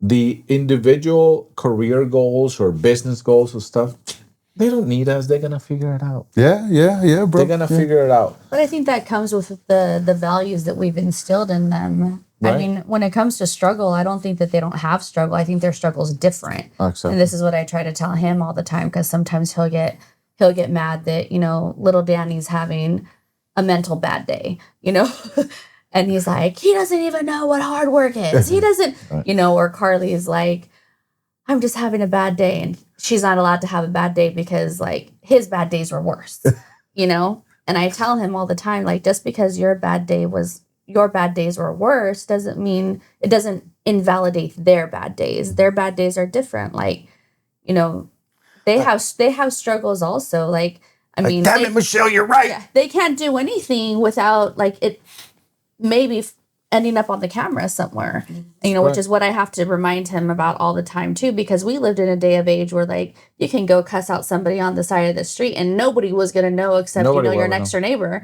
You do that now and everybody's going to know that something like that happened. Cameras everywhere. And I think as parents, we don't really understand what they go through at school. Like times are changing so much at school that they're having to adapt to the world that they live in now, which is different than the world that we lived in terms of worries and stuff like that. Like Bella too. Like, I mean, yeah, she has everything that she ever wants, in terms of sports, but she also has to live up to, where she should be on the field, right? And with her peers, if she's not meeting that quota that her peers are meeting, which is different than us, because I mean, in 2 seconds they can know on, whatever they're on Snapchat or TikTok that, this happened. We didn't have that, if we had something bad happen at school to us, or we didn't catch that touchdown at school, like who was going to know? After a day, everybody forgets, right? Because there was no videos. It lingers for them. And I different think, world for sure. I think with our kids too, seeing the success that we have. I mean, I've had a conversation with Carly and I told him one time, and I never really like looked at it like that, but I was sitting with her one day and she was having a meltdown about going to college and, graduating and all this stuff. And I was like, calm down. Like, what is going on with you? And she's just like, you don't understand, like, the pressure I'm under. And instantly I'm like, pressure? Like, you have everything in the world. What can you possibly be pressuring you? And she's like, you don't understand. Like, it's not like you and Papa just work like at Walmart, or you just, have, this job that pays you just a little bit of money. She's like, how do you expect me to live up to being a millionaire? Like, how do you expect me to do that? Like, that's a big, like, I can't do what Papa does. Like, I can't be a millionaire. Like, what if I'm not better than him? You guys always say you want me to be better than you guys, and I can't be better than that. And I was like, whoa. It's a lot of pressure. Yeah. Calm down, and I bro. told him, I was like, that's got to be a lot of pressure for somebody. Like, good for us that we're doing so well, but like, you don't realize the children's aspect of it. Like, especially her, like, she's going out into the real world, and like, we're constantly telling them, oh, I want you to be better than me. I want you to be better than me. I want you to do better than me. And realizing what you're really saying to them. That is a good, and one way to look at it too is like, think about the quote unquote real pressure you felt, right? And how shitty that feels. Like when you're on your worst, that's because that's your reality, right? Because then somebody else can come in that lives in some war zone and say, well, your pressure is nothing. What are you talking about? It's 100%. The house next door was just bombed. Yeah. 100%. And so I just lost my whole family. But that does not make the feeling you're having any lesser, right? Like you still lived it and it's real. Our kids are going through the exact same amount, even though we can never comprehend it because we've lived a different life. Yeah. It's all perception, right? And it's all what is in the world. So I've done differently, like the last few years, is trying to communicate better with them about their feelings, right? But like my argument with her, not really an argument, but where we agree to disagree sometimes. I think that's the best phrase to use. But like for me, like I have high expectations. I expect good things and great things to come from you, right? I expect you to get up every day, right? Do your best, be disciplined, right? Be a good leader, right? And if you're going to follow someone, make sure you're following a good leader, somewhere you're learning, right? Learn from other people's mistakes. Do not be lazy, Don't have a victim mentality, because I've never had one. So you cannot have one. It's just, I just cannot let that happen. Right. Right? I try to push as much positivity as I can, but I also want them to understand, like, we are never going to be okay with just being okay. Right? And I mean, we can all agree and disagree with that, but for me, that's one thing I really want them to understand. Like, in this world that you live in is becoming more and more competitive, right? And the truth is, it's becoming more cutthroat, right? So you have to be a dog out there. You have to have that mentality, because if you're okay with just putting your hands up and saying, I'm okay, well, you're going to finish last. That's just a sad story. I'm not saying to go out there and be a bitch or be a dickhead, but you got to have some grit, right? You got to have some grit. Like, you don't want to, if you're going to finish in second place, at the end of the day, you got to be able to tell yourself, I did everything possible. But that's the key, okay. though. That's the key, because you're holding them to a standard, not to a goal, a predetermined goal. Right. Right? Meaning, like, as long as they're doing all of those things, Yeah, 100%. they have the discipline, they're doing the best they can. It doesn't mean every single one has to make X amount of millions. Oh, You know what I no, mean? Like, bro. but that's sometimes So, that's hard but when I tell them that, when I tell them I want you to be better than me, I mean, like, I want you to, when I say it, it's not like, financial. And that's one thing I had to reiterate to Carly and Bella, is just like, have a bigger heart, right? Have some empathy, right? Yeah. On the same token, you can also be a good person, but be a hardworking person, right? Be goal driven, right? And like I told them, like, there's a lot of times I really didn't, I didn't have guidance, right? So in some areas, I hate to say it, but when I was a kid, I burnt a lot of people. I burnt a lot of bridges. I really didn't have anyone helping me like that. I was very selfish, right? So when I say be better than me, those are the little things I don't want you to, don't burn every bridge, right? Even if you don't like someone, don't really cut them off, right? Because it could just be a moment. But if you're wise, still have that kind of relationship open, right? Because you never know where you may need that help, or they're gonna need your help, right? Because I was always like, if I beat you, I'm the type of dude that's gonna kick you when you were down. That's how I used to be. Where versus now, I can honestly say, if I beat you, then I'll shake your hand and just keep moving. Yeah. You know what I mean? And that's what I mean by being better. Yeah, right? No, I agree with you.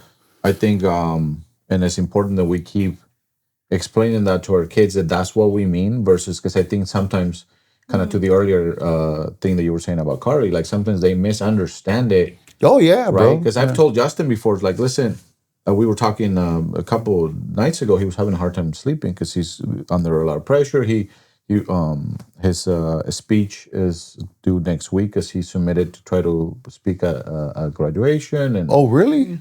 and so he's, he has all these different things that he's stressing out about. The state testing, there's all kinds of stuff going on at school right And so he was having a hard time sleeping. It's 11:30. He comes out and I'm like, "Are you okay?" He's like, "No, I'm just under pressure, blah blah blah." And he's just telling me all about it. And we start talking about grades, and he's like, "You're on my grades about it." And I was like, "Listen, at the end of the day, the grades are not that important to me. I do want you to have good grades. Yeah. But what's more important to me is the type of young adult you have to be in order to get good grades, the discipline you have to put in, the person you have to turn into. That's what's important to me, that you are doing those things. And obviously, if you do it, that comes with, the goal at the end of the rainbow, which is the prize, because you're doing it. But the important part to me is that you are actually pulling the discipline, right? Like, he gets up 6:30. Yeah. He cooks his own breakfast. He gets ready to school. He gets to school. We never have to be constantly telling him homework or blah. Like, he does his own He's stuff. on it. He's on top of his stuff. He's on top of his grades. He's like on top of things. And so that is discipline, right? Yeah. That's discipline that he is doing, because I'm not waking him up every morning. Like, lately, I think he's been, for the first time, having a little bit, but even then, he's still making it to school on time. He's making breakfast for himself in the morning. He just maybe cut it a little closer lately, but over all these years, even through elementary, he's just been so on top of it, same thing with Jason. So that is what is important, is that I want you to be the type of person that does those things. And if the result is you get a B, but you did the best you could, you put all the effort, you were disciplined, and you try harder today from yesterday, then that's fine. Yeah. Those grades at that point is not what I'm after, because those habits and being that type of person is what's going to carry him the longest. I mean, his grades, nobody's going to care about his middle school grades when he's 40. Yeah. But That's where it starts, though, bro. those skills Yeah. of having that discipline, same thing like with your girls, right? Like, and Bella right now, I think the one that has the biggest, most busy schedule because of sports, like, that takes discipline, right? Like, you can 100%. say, I don't want to do it. I know she does her, games and her regular trainings, and then she does other trainings outside the regular coaching, and plus school, plus a social life. Same thing with Justin. Is like, you have to balance everything, and the fact that they can do that's what's important for us to keep pushing. Is like, because then they can make they can be their own people. 1,000%. Because if I just say you can have good grades and still not be a great person. You can figure that out. Absolutely, bro. You know what I mean? You can still be lazy. Yeah. But the fact that if you focus on those things, that is a beautiful thing. So. Yeah, bro. Hell yeah. Well, back to your high expectations. I don't think that we butt heads on it all the time. I think sometimes we do. Sometimes, but I think that more of the butting heads is his approach to it. True. I can get a little heavy. He's gotten a lot softer in the last couple of years than how he used to be, and I think that's very confusing for the girls. Not so much Camila, because Camila has always known him as the softer part of him, right? Because she's only 6. But I think Carly and Bella, not so much Danny, but Carly and Bella, because they live in the home, it's very confusing to them because he was always very hard, and it was always very that mentality of do as I say, not as I do, right? Type thing. And now that he's, not on the drugs and not that, up and down all the time how he used to be, it's very confusing for them because now he has a softer approach, right? And that softer approach is like, but we were not allowed to cry before. We weren't allowed to show feelings. We weren't allowed to, do all this other stuff. And now you're telling us it's okay to do that. So I think that's where you can have high expectations, but also like approach that right? It's okay for you to say. That's how you get that message across. It's okay for you to say, have high expectations, but when they need a hug, be their dad and give them a hug. Right. They need that hug from you because you're not working Danny, you're Papa Danny right now. Like, be their dad. And that's where I think and he's gotten softer. He's gotten more, but I think it's still confusing for them because they've always known that other part of him. He still shoots from the hip, but they're just rubber bullets. Well, like Justin said, they're airsoft, bro.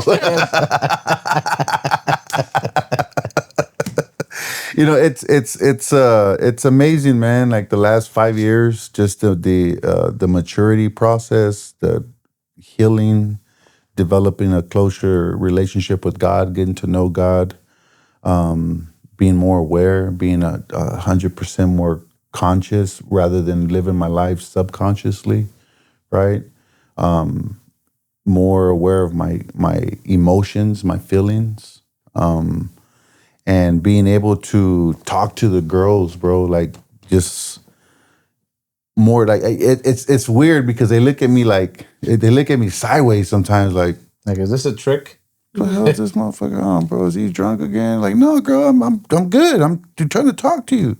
And it's brought us more. Like I took him on a date and we didn't talk about much. We just talked about life, like what are you doing? What are you doing? What's cooking here? What's cooking there? We talked about Mama Bear and their future and their goals and their plans and just my goals for myself, my goals with Mama, Camila, and You guys are much older than Camila, so eventually you guys are gonna move on and move out. But make sure you have a good relationship with your little sister, right?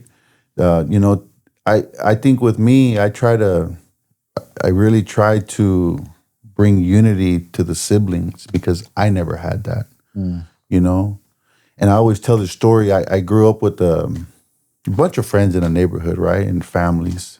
A lot of these families that we'd go into were just very horrible, drugs, gangs, violence. But there was one family, I don't want to say their name, but as crazy as their parents were and as crazy as they were with each other, they had a different kind of bond. Like if you fucked with one of them, you fucked with all of them. Like they can treat each other and fight each other, but the minute you or I try to get in there and fight one of them, it was a wrap, bro. Like that's how my family in Mexico is. It was just to me, and I always as a kid, I always thought that was very beautiful, right? And that's one thing, to have seen the way, dude, if I raise my voice to Danny in front of Carly, Carly squares up, bro. Like, bro, you talking to my brother like that, And then the same thing with Bella, And I think that's just a beautiful thing, bro. I think just reminding them that at the end of the day, bro, you have family, and family is the most important thing. Even friends who become family, those are the people you protect, your tribe. And I apologize all the time for not being a better leader, not being, going through my stuff, not trying to have excuses or give them excuses. But lately, I think the learning how to really communicate with them and using the right tone of voice, right, no matter how frustrated or stressed I am, is very important. But I have her on my shoulder, right, before I talk to them, talk right, listen, shut up, right? And don't to remind him, you're 43, Carly's 19, Bella's 17. So the conversation that you're going to get from a 19-year-old or a 17-year-old is going to be very different than a conversation that you're going to get from a 40-year-old. So the way they communicate and the words that come out of their mouth, to him, I think it gets frustrating sometimes because they're using slang or they're not communicating the right way. They don't sound like a 43-year-old. They sound like a kid. I'm like, well, calling me bro. They are a kid. She's trying to have bruh. She's trying to tell you about what happened in school today. And to you, it might sound dumb because it's not about what happened at work, but it's about what happened at school for life. her. Yeah, that's her life. And you have to just put yourself on that same level and let her tell her story. It's just the yin and the yang here, man. For me, it's it's hard, bro, because I got a lot of things going on. How do I put this into context, bro? It's hard for me to explain this. But I've always, I grew up with rats and fucking roaches in my house. When I say that, bro, you open the refrigerator, there was fucking roaches everywhere, right? Me too. Right. So I've always been when I seen the Coronado Bridge, and I've said this before, but I remember at that moment, bro, I knew there was just something out there different, right? So I think to me, I'm reading this book today, Choose Your Enemies Wisely. And right away, I think people, right? But the guy's saying your enemies are the house you grew up in, right? The enemies are those roaches, those rats, right? How can you annihilate them? And to me in my head, I'm annihilating them by working hard and developing a better reality for my kids, right? So what I'm trying to say is I got so many moving parts right now. We got 2 companies, we got all these employees, we got these contracts coming in. So sometimes it's very fucking hard for me when I pull up to the house to change that gear. Right, because and lately it's been really hard because I'm 95% sober now, right? So it's having to deal with some of the trauma that's still in there, right? Having to deal with the responsibility of this monster of a business that's growing at a very rapid rate, being insecure, I don't want to fuck this up, right? Because if we fuck this up, it can be detrimental to me, my family, many families involved.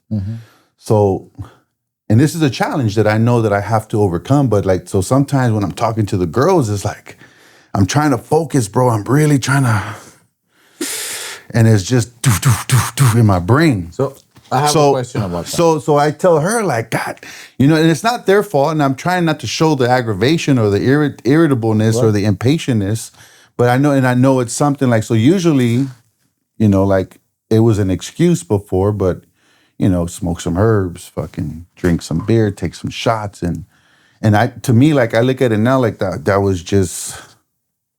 was cheating, right? And I'm really trying not to cheat. Right, I'm really trying to no, I can figure this out. I can do this without any of that. Because if you're numbing yourself, you're not actually dealing with it. So you know what I'm saying. So for me, that's what I'm really like. I tell her all the time, like that's something I really want to. I've been really focusing on dialing in, and that's why I tell you, like sometimes I can give them a good 5 minutes of I can just make everything stop. Right, and then give them that time. Well, let me ask you. I want to ask you this, and then I want to pivot and ask these beautiful women some questions. This is not the Danny show. So, oh shit! But it's Mother's Day special, remember? Yeah. So, but let me ask you one question because this is a good one. So, all right. So this feeling you're describing, right? Which I get. You got all this pressure. You got these two companies. You got all these people calling you, and you're on. When you're at work, right? And so, but you felt that way already, and it's I don't know the end of the day, and then you get a call from a customer, and sometimes you might even have to go there, right? Yeah. And what do? You just act stupid. What do? To get to the customer? Right. You go there and you turn it off. Yeah. And just make it happen, right? Yeah. And I do the same thing. But why can't you do that for your kids consistently? And that's my challenge. That's what I tell her all the time. It's not an ability problem. Right. Is that we have to somehow figure out a way to think about it different. Because if it was money knocking at the door, you will figure the fuck out. And so we need to really change that, because I asked that of myself. I'm like, wait, why did I just lose it with them? I wouldn't have lost it if this was a person at work. Yeah, 1,000%. And so, you can say, well, that's natural or whatever, but the reality is that, no, it's bullshit. It's an excuse, maybe with some good reasons behind it. Yeah. But it's still an excuse. We need to change it. We need to make it better. I agree with you 1,000%. So that's something I work on all the time, bro. All the time, and that's my challenge. That's a challenge for me. But that's where Mama Bear comes in, man. And this is the greatness of who she is, right? She's a constant, like she's not afraid to poke the bear in a positive way, like, bro. Right. I use the phrase where she does Caesar Milan. You ever see that show with Caesar Milan where he hits the dog a little bit to get them focused? That's what she does to me, bro, and that's something that I admire. I admire a lot. Danny blowing up and Michelle goes. Yeah, bro, and that's kind of what she does. You know what I mean? Like she's like, hey, fucking chill out, bro. Relax, take a breather. Walk around. Breathe. It's okay. We had an example today. It's very short. Some dude started yelling at. He almost get into a fight, and there's a bunch of schoolgirls there playing flag football, and there's dudes dropping F-bombs and this and that. These coaches were gonna fight. And like right away, my rooster started popping out, bro. Like, bro, this dude's going crazy in front of kids. And he's a coach, right? And I'm about to get up, and she does the Caesar Milan. Hey, they're handling it. Relax, you don't have to get involved. There's cameras here, the other coaches are talking to him. And in the back of my head, like, I wanted to go fucking slap this dude. Like, bro, there's my kids here, first of all. Right. Second of all, there's a bunch of other young girls here. You're supposed to be a role model. But she does a and then I'm like, oh shit, you're right. You're right. You're right. Just basically told him, like, what are you gonna do? You're gonna get up and fight him too? Like, now we got 3 guys fighting. Yeah, like, what's that gonna solve? It's not gonna help anything. Yeah. It's gonna make it worse. Yeah, 100%. So That's the power of Mama Bear. Your little angel on the shoulder. Yes, right, dude. And that's why I don't let him go anywhere by himself. 100%, dude. I'm kidding. funny. He goes places with me. With a permission slip. Yeah, the permission slip. With the electric on my neck. Permission slip with Ivan, usually. Ay, ay, ay. All right. So, Where are we pivoting to? well, I'd like to talk about more. And you can both answer. So we've been talking about, ambition and success and being aligned. But the reality is that it's not always that beautiful, right? Like oftentimes we're not aligned. Mhm. It takes struggles to get there. And so how do you guys manage that, and what could we do to improve when we can't properly communicate our vision to you guys? Ooh, I gotta hear this. I gotta hear this answer. I'll let Aaron go first. I was gonna let you go first. We're gonna have to edit this down.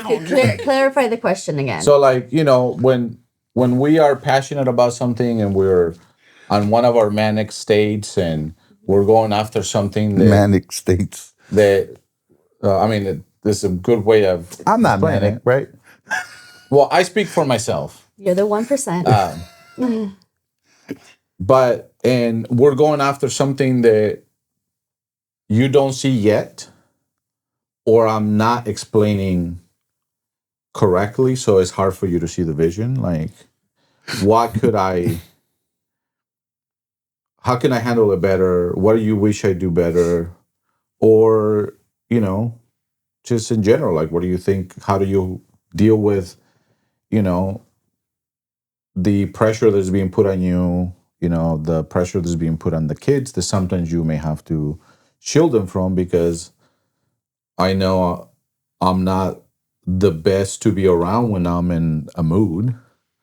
And, and often has to do with like, I'm not accomplishing what I want to accomplish, and it just frustrates me.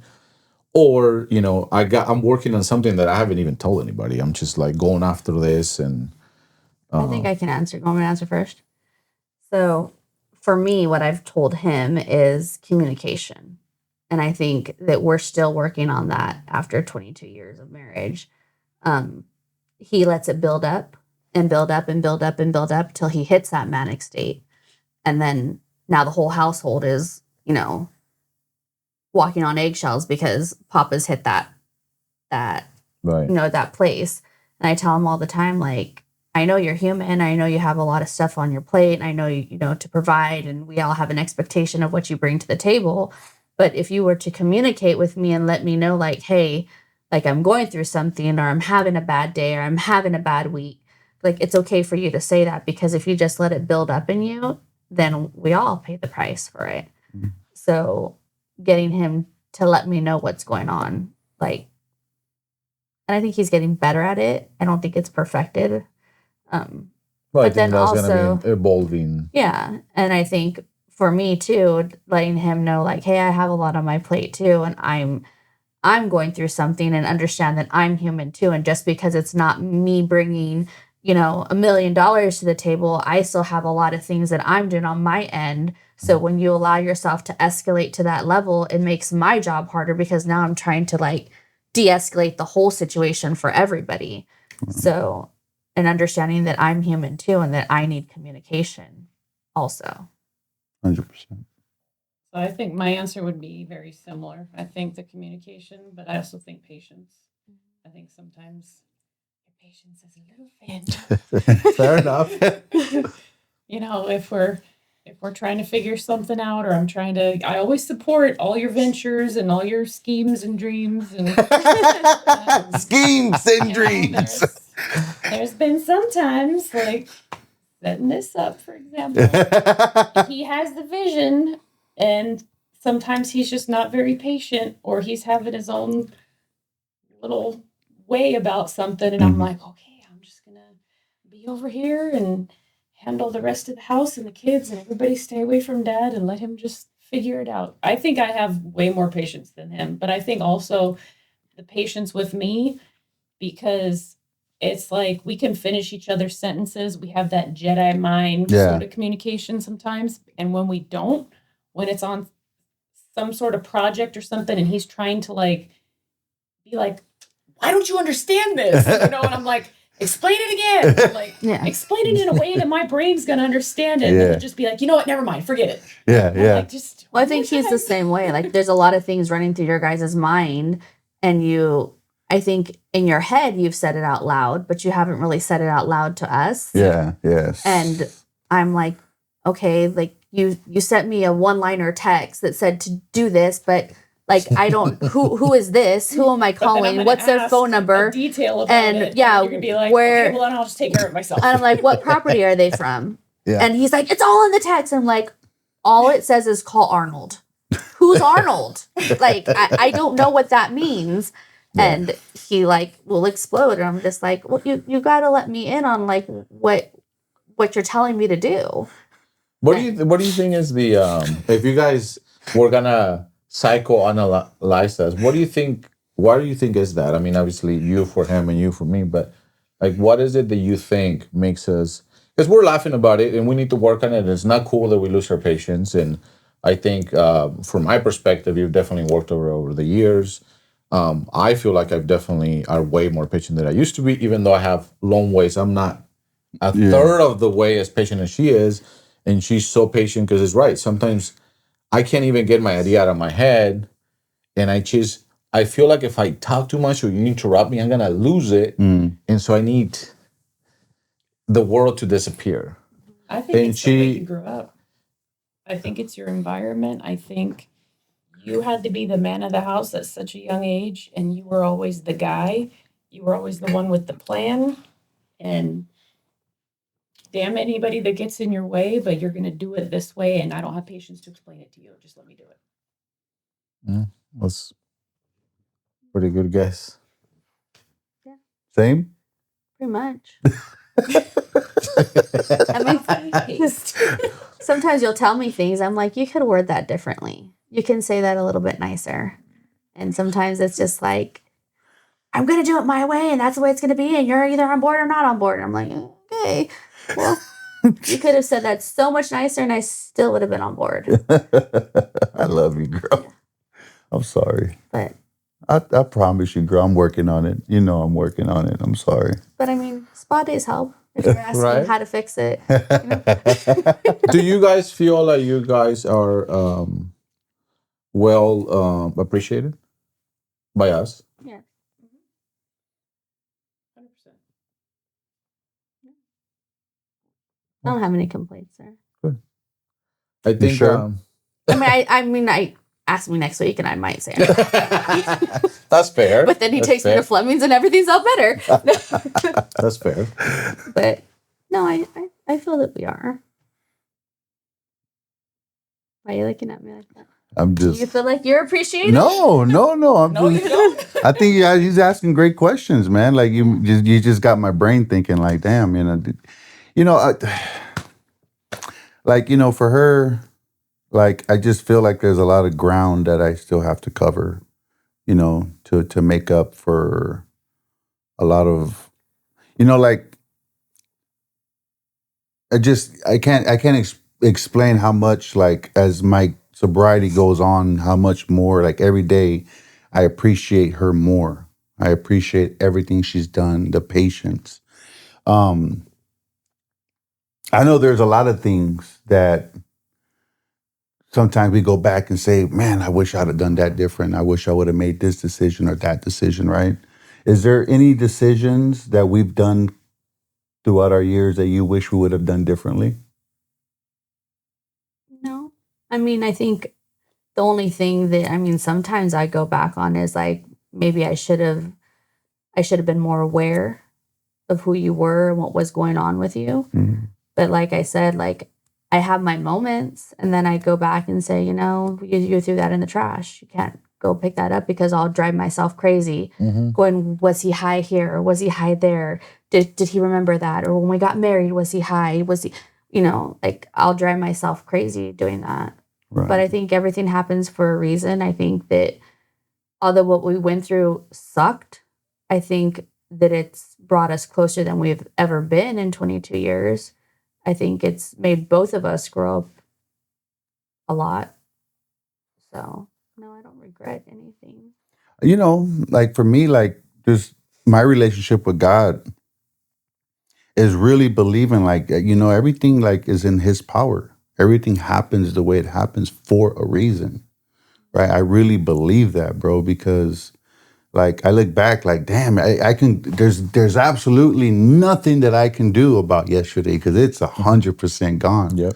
So understanding that like now, it makes me more aware of the moment. And that's something that I'm really trying to hone in on. It's just, like with her, like really trying, if I'm with her, I'm with her. I'm watching her. I'm looking at every curve on her face when she smiles, her eyes, and just appreciating that moment because they'll never be here again. Right? Like this moment we're having as a team here, like it's influencing me to want to be better, not just with her, but with you, our kids, just being more aware of the decisions, right? I mean, we had an episode a few weeks ago and it opened my eyes even more to why it's more important for me to be aware of what I'm drinking, what I'm eating, who I'm around, my emotions when I'm around them, right? And that's one thing that her patience with me, it makes me want to work harder to that goal to be better for her, not just for myself, but for her and for my kids, right? So I tell you all the time, thank you, just for being patient. Thank you for loving me. I think for me, it makes me sad that he ponders on the past a lot. Like, he always tells me, like, I'm so sorry for, like, what I put you through, like, years ago. I'm going to make up for it. And for me, it's kind of like the whole trash thing. Like, we can't ponder on that. We can't do anything about it. So all we can do is move forward and be better people and be better for each other and learn from it. Because if we keep pondering on, like, what happened 5 years ago, 10 years ago, 20 years ago, like, you'll get lost in that. So let's just focus on today. And I always tell him, like, there's nothing you can do about yesterday. There's nothing you can do about your childhood. There's nothing you can do about where you grew up. There's nothing, like, you fixating on that is only going to make you go crazy. The only thing that you can change is today and learn from what you did and grow from it. Like the episode like that you just talked about that happened a couple of weeks ago, I think for me, it really opened up, like, he learned something different than what I learned. But I think for me, like I told him, like it made me open my eyes, like, not every marriage is perfect, right? And I think for a long time, like, just hold that in, like that's private stuff, that you don't talk about that stuff, we only talk about the good things that happen. And I think, like, what I told you is, like, it's important for you to obviously not tell all your pillow secrets, but, like, to open up and say, you know what, today wasn't a great day and I need to talk about this particular thing that happened. And him being able to trust, like, I'm not saying everything, but I need somebody to talk to too. And I want her to know too, like, it's okay for you to tell me, like, what wasn't good today. Like, it's not all rainbows. It's not. And I think for him, like I told him, like, you need to be able to have somebody besides me as your best friend to tell, like, today I had a shitty day. And I need to talk to somebody outside of my wife that has a different perspective on it, because I'm always hearing her perspective. Right. Maybe somebody else's perspective might hit you a little bit differently. I think that's such a important thing that we've undervalue. And I agree, because I do the same thing, right? Like, I have shitty days and I don't say anything to anybody, and certainly not healthy. And I think it's particularly hard for men to share, especially men. They are really going after it because we don't want to talk about negative things. Right.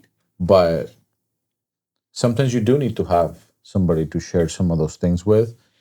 And you do need to be aware on how you're approaching that conversation, because you don't want to approach it from a complaining or victim mentality. You want to approach it from a, like, how do I grow from this? Like, what do I learn from this? And so who you're having those conversations with are important, Right, for sure. because, you know, if you're just going to gossip Yeah.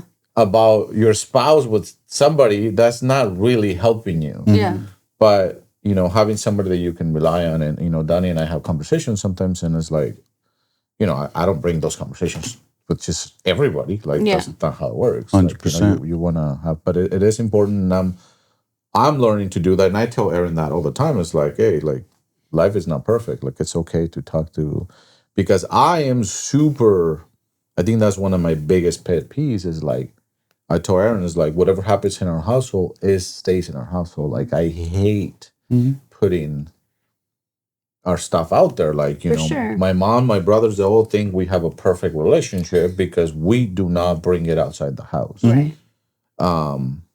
But that doesn't mean you don't confine on good friends, good family members, that, you know, those few, a really small circle that you learn from and kind of help each other through the tough times, because it doesn't matter how good you're doing. Yeah. Life happens and it's tough. And, you know, sometimes you're a knucklehead and sometimes life just throws you a wrench and you know. Yeah. You know, you get, and then we got kids, and then kids just throw all kinds of wrenches our way that we're not expecting. And, you know. So what do you guys do? Like, what do you guys do for fun? Right? When you guys don't have the kids. When you don't have the kids, what is it you guys do to just, whether if it's like you said, going outside and looking at the stars and just chilling? Is there something that you guys do that keeps you guys grounded together? Usually in the mornings after the kids go to school, we go take a walk. We walk the dogs in the morning. We talk about, what do you have on your books for today? You know, just kind of shoot the shit, talk about whatever. You know, I have that 20 minutes with my best friend. Yeah. You know, and then we get along with our day. And then at the end, we kind of do the same thing. We sit out on the back patio and talk about whatever, the gossip of the day. Or Lately, we've been just consumed by jiu-jitsu. Which is good, though. Which is a good thing. I think we love it. That's huge, bro.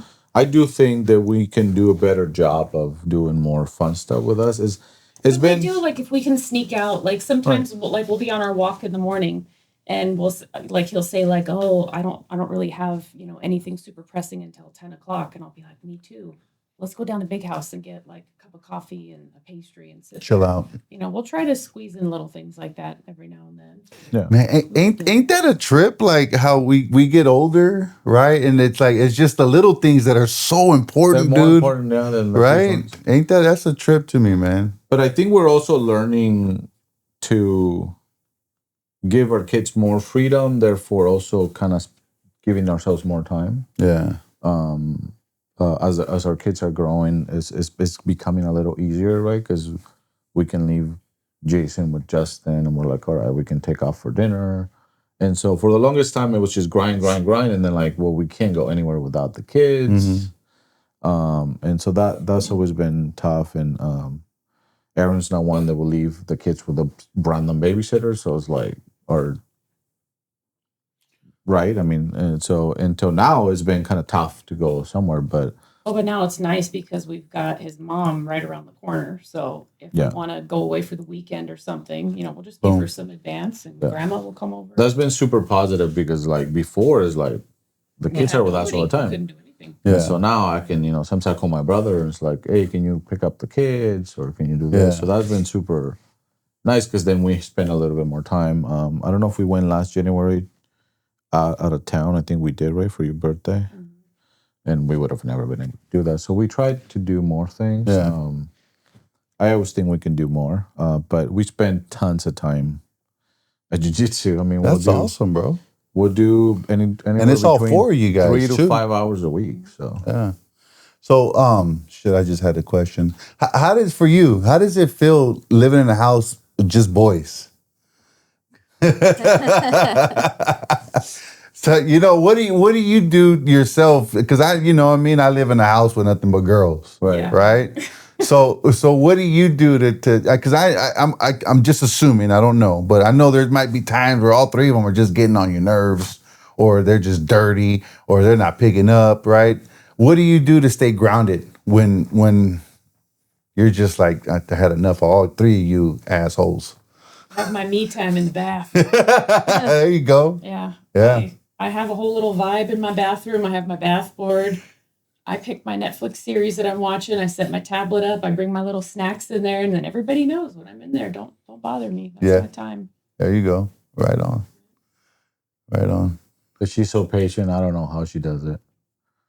And the kids know too. Is like I tell the kids, it's like you guys gotta do better. Because when she's down, she's sick or whatever, or she's out of town. A few times that she's been out of town, but the house is upside down, huh? No, it doesn't go that bad. So I tell the kids, like, wait, so you're handling it because I won't take your shit. Yeah. So you guys need to do better with your mom. Like, that's not cool. Yeah. Because they know. I mean, the kids know, like, I get up, I'm making breakfast. Here's your breakfast. I don't like it. Don't eat it. I'll take you to school anyways. Like, I'm not making something else. Yeah. Like, here's the food.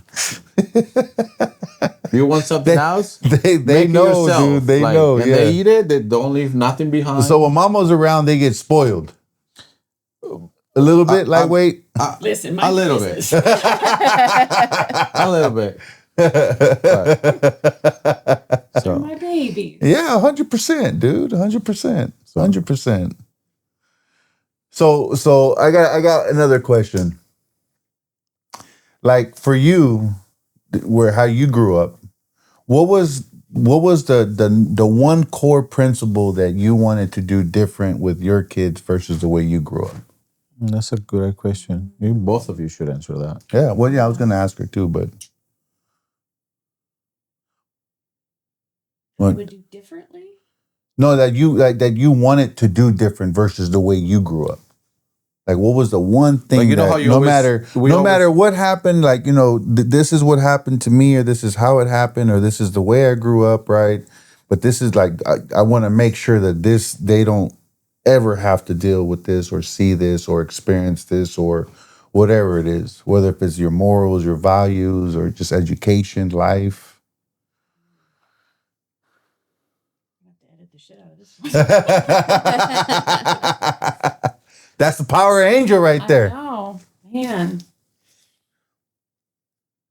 I don't know. I think this is why I'm kind of a helicopter parent a little bit. I think there were times as a kid I felt underprotected, and that's why I'm so overprotective of my Absolutely. kids. And not that it was done on purpose. I just think in those times, and this is where circling back to being able to identify better with my parents now that I'm a parent. Mm-hmm. If I look at where my parents were at that time financially, and there were so many of us, there were 4 of us kids. My sisters always had stragglers staying at our house. My mom raised my cousin, like literally brought her home from the hospital. So for a while there was 5 of us in like an 1,100 square foot little house. I just think like, not that they didn't have patience per se. I just think times were just way different. So my parents just responded to what they had. Well, they had different tools. Yeah, they had way different tools because you got to look at, keep going back generations, like how they were raised, and then they raised the same way based on how, does it keep getting watered down? Sure. Yeah. But yeah, I think there were things that I've probably seen and was exposed to that to this day still sticks with me where I go, shit, I was only 10 years old and I knew about that. Mm-hmm. So I think that's one thing that I'm very different with my kids. Do you ever think like it would ever get to the point where you would want to share the reality of your life with them when at a certain age? Probably when they're much older. Okay. Yeah. All right. I think you will. Because I used to say like, I don't know, but now like that Carly's older, I share a little bit more with her. Yeah. And Bella too. I've started to share a little bit more, like, as things are appropriate. Yeah. With Justin about certain things, like when he asks, like, why he can't do certain things. And instead of, when he was Jason's age saying, oh, well, because, I never want to just say because I said so and that's it. Like, I feel like I owe them an answer. But then there's just certain things like sleepovers, Justin knows why I won't let him have sleepovers. But for Jason, I tell him kind of it's still the same sort of realm of reasons, but it's more of like, well, I need you in your own bed at night because I don't want to tell my 10-year-old, like, some people are creeps, and I don't want to shoot somebody for them touching you, you know. But that's where my mind goes because you know I just think of different times. Yeah. So, but it's like Justin's almost 14. I've been able to tell him that because I'm not. Right. You know, it's like he's not dumb. Like he knows certain things. Right. So it's like I can share different layers of things with them as they get older. Right. But I don't think you unpack the whole shit show when they're 7 or 8 years old and right. everything. So. No, because I remember like you know, I mean, you know, dude, just growing up in the hood, like now that I'm older, remembering these conversations, like, God damn, like just sad shit, right? Like mom, not my mom, but a friend's mom would tell my friend, like, you know, I just did this with your dad right now. Oh, like, wow. Yeah, bro. And like, you know, but this, I'm telling you, like, just in the hood, it was just bad, Different right? mentality. Just different mentalities, right? Or like, you know, like one of my friends, his mom was a hooker, right? And like, he always had he had the brand new Nintendo game, Sega Genesis, and he had a pantry full of food, right? I'm like, God, everybody wanted to be at his house because he had all the good shit. So we're playing, and like one dude would come in, and I'd be like, hey, bro, who's that?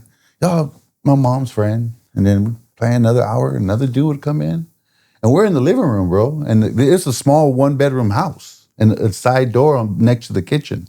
So they were just coming, in and out. right? And then, like, you know, it didn't dawn on me, right? It didn't dawn on me until like one day we're outside playing football, and I'm running with the ball, and I ran past a car, and I saw his mom performing, right? And I just remember like, oh shit, right? That's crazy. And then she'd come home and just like talk to him and let him know exactly what she was doing. Like it just like to him, it was just oblivious to this shit, bro. Yeah, bro. So like, I commend all of us for, you know, like, I'm not saying it was ever that bad, but just breaking that circle to be strong enough to say it ends with us. Yeah. Right? 100%. It ends with us, right? At least for this moment in time with our kids.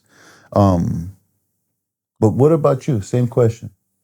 I think for me, like I didn't grow up the same way that you did, but for me, communication and letting my kids know that they can come to me for anything. And she's great at that, dude. I feel like I didn't ever feel that way. Like if I was in a bad situation, don't call home. You know, if one of your friends are drinking, don't call. Like you better figure it out because you don't come home like that, right? Right. So I think for me, it was building a relationship with them to let them know, like, I don't care where you're at, who you're with. I don't care what kind of trouble you've got into. You can call me anytime and I will pick up and I will go get you. Talk about it later. Mhm. But, you know, and I think I've really broken that cycle with them. You know, I was never really able to go to my mom and say like, hey, I'm worried about this, or like, you know, I'm going to a party today and they're going to drink. You know, my girls are very open with that about me, not about me, but with me. So, and I feel like that was really important for me. Yeah, that's huge. Big time. I heard, I'm going to butcher it, but I heard something about basically any of the trauma or just the things that have been passed over generations to you by your parents that you don't take care of. Mm-hmm. You're making your kids take care of it. Yeah, 100%, bro. Just like you're having to take care of the things that were passed on by your parents that they didn't take care of because their parents put it on them. It's automatically downloaded. So it just keeps being passed on. So we either choose to take care of ourselves or we choose to give it to our kids. There's only two options. Yeah. So that's Absolutely. pretty awesome. Yeah. That helps to deal with if you have the right partner too. Right. That's 1,000% true. I got a question for both of you guys. Whoever wants to answer it first. But in your guys' point of view, your guys' experiences, your guys' lives with us, without us, with the kids, without kids, ups and downs. What is a mother? What is a mother's role in today's society? given all the changes, right? All the inflation, the culture and music, what people see, with the TikTok, social media, like. And today, what is a mother's true role with raising these kids in today's circumstances? I mean, for me, it's just raising a decent human being. I think at the end of the day, grades are important. You know, your careers are important, but it's more important to me because I think you instill like the successful part of it. You know, choose a good career, be an entrepreneur. You do all that for them, but for me as a mother, just really instilling to them to just be a decent human being, like have morals, have ethics, have empathy. You know, you don't always have to just follow the crowd, and it's okay for you to go against the grain. Mm-hmm. You know. Yeah, same here. I want them to just be good humans, be good to themselves, be confident, be strong, always speak their mind. I always tell the kids, like, speak up. And if you don't, like, you know, the old saying, the closed mouth doesn't get fed. But I always tell them, like, nobody's going to hear you if you don't speak. You have to speak your mind. You have to say what you need. Don't anticipate that people are just always going to know what you need. Always speak up for yourself. But I think as a mother, it's important to also understand your kids and that each kid is different. Like with Carly, I think she's very strong-willed, and I've had to tame that in her.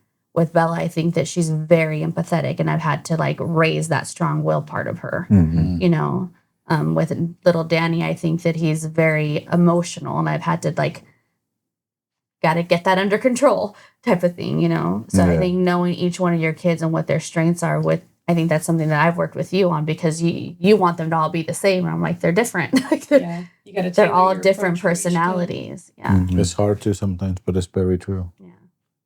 And really getting to know your child and who they are. So, another question. So, in 10 years from now, who is Justin in your eyes, your vision? Oh, Ooh, that's a good one. Cry because he's not going to be at home with me.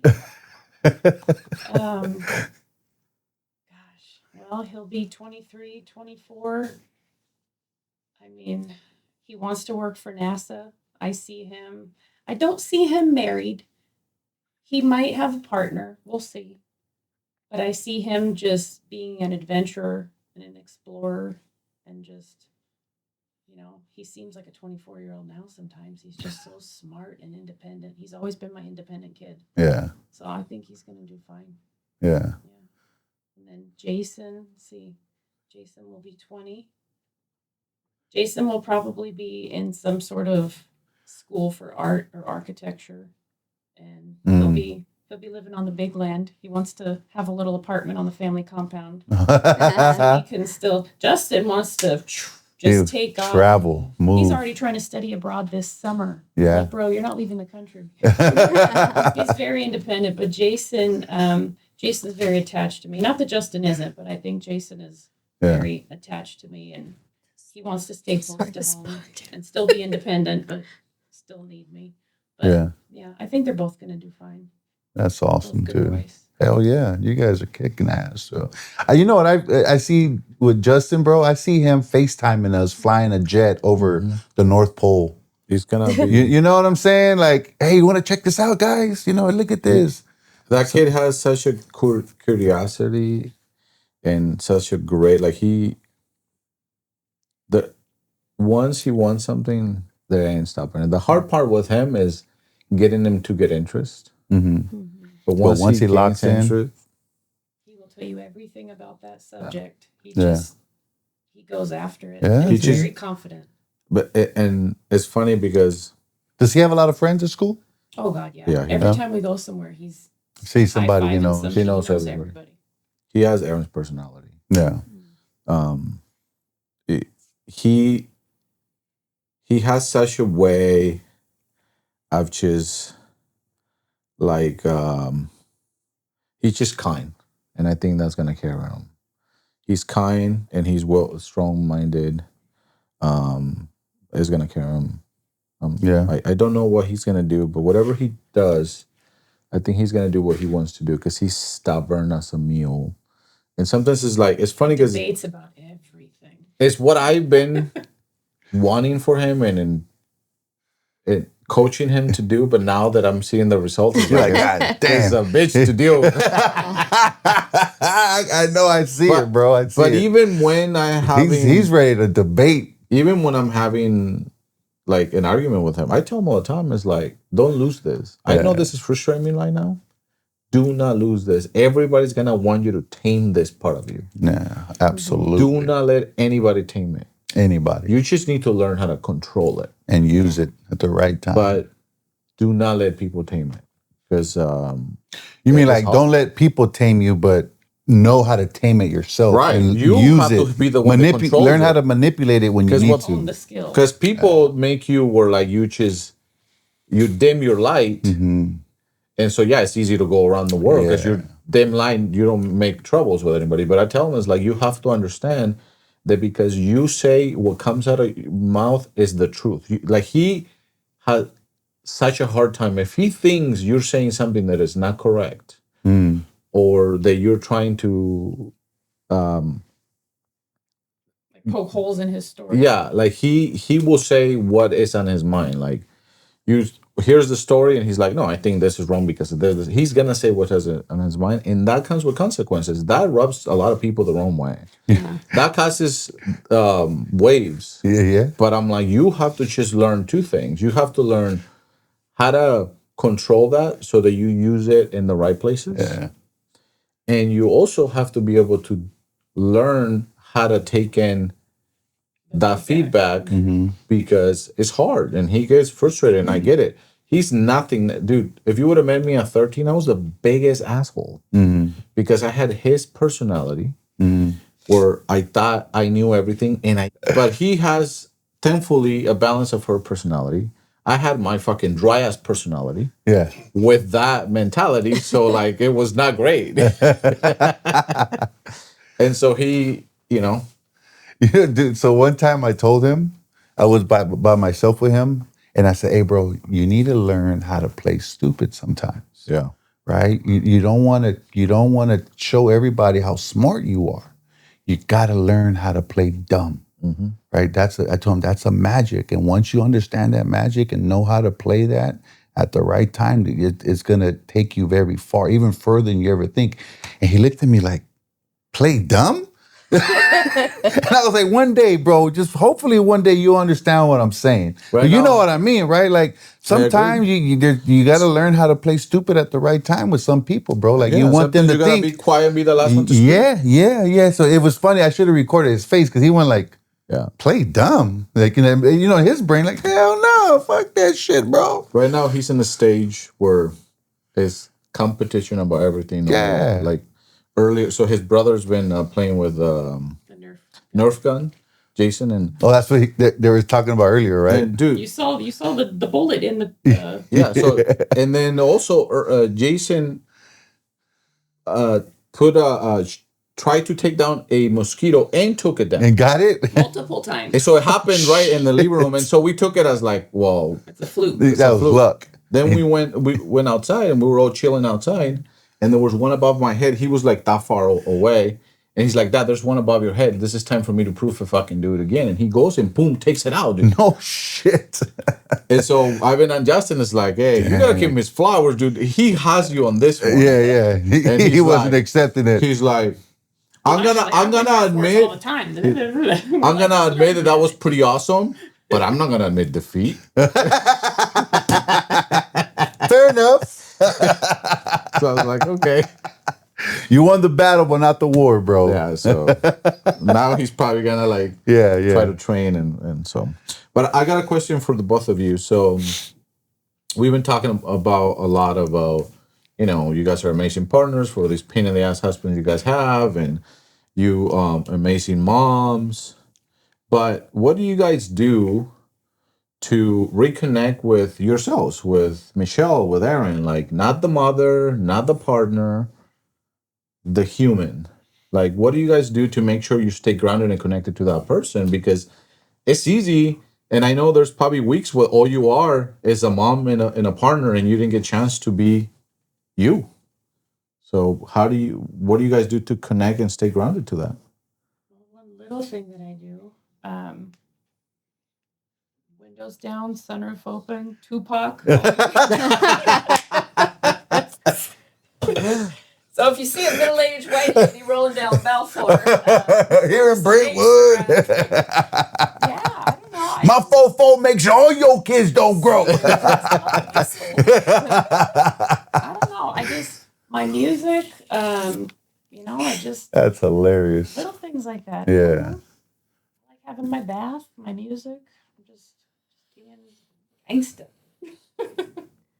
I think for me, my answer might be a little weird, but I'm a very emotional person. Like I can cry like on the drop of a hat. Like at the beginning, you could probably see just me nervous, made me want to cry. But and this is something I try to tell him, but he's a man and he thinks it's, I guess for the week. But I think a good cry is good, and I tell my girls that all the time. Like sometimes just put a song on and get in the shower and just have a really good cry, and you feel amazing afterwards. Mm-hmm. And I know it kind of sounds sad, maybe because it's not like life is bad. No, but it's a release. But it's a release of like, just a really good cry in the shower where nobody can really hear you. You got your music going and just let it release. I don't see myself doing that in the shower, but the times I've cried, I do feel better afterwards. Yeah. Mm-hmm. And I tell him all the time, like, sometimes just a good cry makes you feel 100% better. You're not like telling anybody what's going on. It's not like you're going through something like really big, but sometimes it just releases you. I think it's hard for us because we've been told not to cry, and not to be a bitch, and men don't cry. So it's hard to get that connection, but I understand it. Yeah. But that, and then I'm like, kind of like she said, he's my best friend. And I tell him a lot of the time when he gets stuck in the, I got to go to work. I got to do this. I got to get up early. I got to can you just take me out just for the night? Like take me out to dinner. Caesar Milan. Let's have a good night and then go home. And then, just getting one-on-one time with him, not one-on-one time where he's looking at the phone and like trying to pay attention to me at the same time, but just actual, like just one-on-one time. Put your phone down and let's just have a nice dinner. I'm not high maintenance, I don't think. I mean, you're not. A purse here and there helps. But. I mean, there's one high maintenance person in this relationship, and I got issues, bro. So, hey, I want to ask her in front of the. Yeah, she answers. So, when we made the decision to move to San Jose, right? What was going through your mind on the road on the first drive up to San Jose? I mean, this was like life-altering decision. Right. I'm taking her away from her family. We're leaving to still a different. Shock, but I think that goes back to your question earlier, like, because that's the first thing that came to my mind when you said when we've doubted ourselves. I think that was a huge doubt in his head because it happened so quickly. It was literally 30 days. Like they were talking about needing somebody in San Jose, and within 30 days we were actually in San Jose. And I think it was for him a very hard decision because it meant leaving little Danny behind at the time, and only getting him during the holidays or during his vacation times and stuff like that. And that still wasn't all like squared away because at the time he had 50-50 custody of him.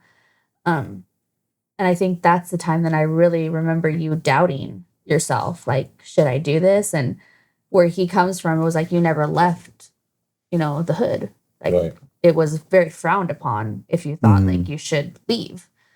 And I remember him really, really struggling with that. And me telling him like, it's a better move for us. And in my head, knowing that if we were ever going to make it, we would have to leave, because he just had too many influences around him that were not great for him. And I knew that for me, that was eventually going to be a deal breaker, so I knew it was for the best for us, for little Danny, and eventually that would work itself out. But, yeah, I think I was still in shock though. I don't really remember having a whole lot of thoughts. I remember after we left and when we first moved up here, Carly was only 2. Yeah.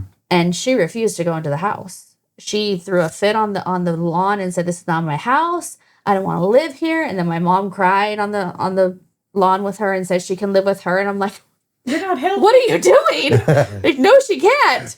And she was like, "She can come home with me." I was like, "No, she cannot. Do not tell her that. She can't go home with you." And then at that point, I remember thinking, "Oh my God, we made a huge mistake. Like, what were we thinking?" Like, we moved into a house that we had never seen. Right. We saw it on Craigslist.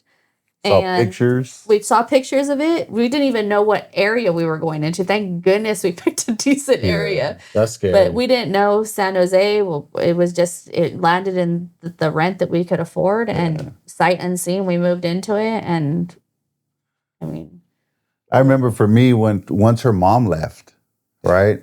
Once her mom, we dropped her off at the airport, and I remember we came back into the house, and I remember like just looking around, bro, like looking around, like, oh shit. That's when it got 100% real. Like, we fucking, this is it. We're gonna find out, girl, if this is real. You know what I'm saying? For him, it was easier because going back to like, I bring in the family part of it. That was still kind of new in our relationship. That was like, what, 3 years, 4 years that we were together. And he still wasn't huge on family. He was huge on our family, but not extended family. Right. So for him, it was like, okay, we moved, but like, what are you crying for? Like, it's just family. And for me, it was like, you don't understand. Like, my mom and dad lived 2 blocks away from us. We would go eat dinner there every night because we couldn't afford dinner ourselves. Like, and now we just moved, 9 hours away. We still can't afford dinner by ourselves. What are we going to do? And, if Carly was sick or if I needed a babysitter or whatever we needed, like, my parents were literally in walking distance to us. So it was, for me, that was very hard. What year was and that? him not understanding. Oh, wait. Yeah. Wait. Him not comprehending like what I was going through family wise. And then he would bring me down almost every week and I would cry for 5 hours on the way up. Like, oh, The whole way the up, whole dude. way. From San Diego to Magic Mountain, right? She would cry the whole way up. Remember that shit, dude? And he did it for like a year and a half. And then finally he was just like, okay, we can't do this anymore. Every week is a lot. But yeah. But I think for both of us, it was the best decision we made. Like I said, I think for him, he needed to get out of that area in order to evolve and really understand like that he was made for bigger things. Because I think at that time too, he was still really stuck in the Crabs in a bucket. like this Crabs is in a bucket. life. Okay, if I work this particular job the rest of my life, and and me really telling him that he could be better and do better. So obviously for him, I can see why it was good to leave that area, right? Because he's not surrounded by this negativity and these crabs in a bucket, right? That's a perfect way of describing it. But do you think it was also good for you because you were also pulled away from your environment, right? You didn't have the safety net of your parents anymore. Your sister was not there. Like, you were just pulled away. You were, for a while, it was just you and him here. There was nobody else. Because I think it was the best thing for us because it really made me grow up, I think, and be very independent and learn that to depend on each other and not depend on the first person you call if something went wrong was my mom. Or, the first person I would go to advice was, my mom or my dad, because that's just what you do, right? It made us rely on each other. And there was no calling mom or dad anymore. It was, I gotta ask him for advice. We gotta lean on each other to do things. And if we mess it up, then we mess it up. But, there was no more safety net there. I think I got this question, similar question as 4 years ago. I think is when I went to my grandmother's 80th birthday. I was with my cousin Brenda, and she asked me, and she's like, I seen you, like, she got married, she got divorced, and then I think she had another boyfriend and also left them. Like, she's been through, and she's basically walking through different cousins' relationships that have come and gone. And he's like, what makes you and Aaron so solid? Like, you know, Yeah. because she was just like, I see you guys. You guys look like you actually love each other. Yeah. And I told her, I don't know if I ever told you that, but I truly believe that part of our success, other than the fact that, you know, I really think we were meant for each other, is we were by ourselves for so long. Like, we didn't have any family members.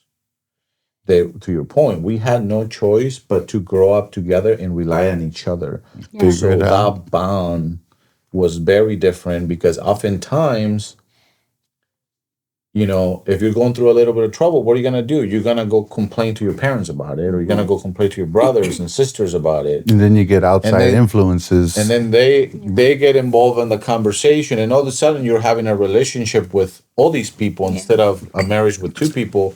We truly had an opportunity of having a marriage with two people because there's nobody else. Yeah. For years and years. I mean, we, you know, I don't know how many. Because your parents weren't involved either, right? My mom moved to Oklahoma. Shortly after we got together, but we got together in Reno. So you only really had met my mom a few times. I think I have a question back to like what you guys asked us. Is there something that we can do to help with your patience? That's a really good one. I honestly move, bitch. Get up. I'm joking. No, tread lightly. Whatever he said.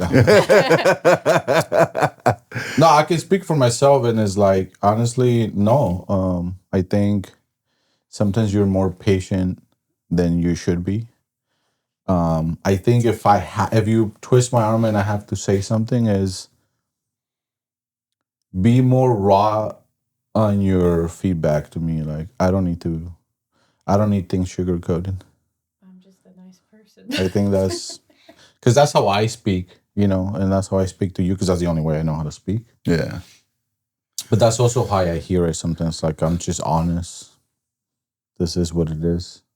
But as far as like what else you can do, no, you're already doing everything above and beyond, and oftentimes I try to hold myself to your standard, and it's a hard standard to meet.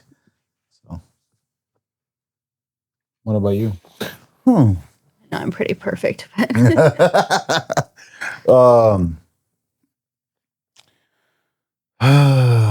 Man. Just only thing I would say, I mean, you do everything great. Same thing as Angel said, but just sometimes if I walk away without saying anything, just give me the time to get out there and let me battle with what I'm battling, because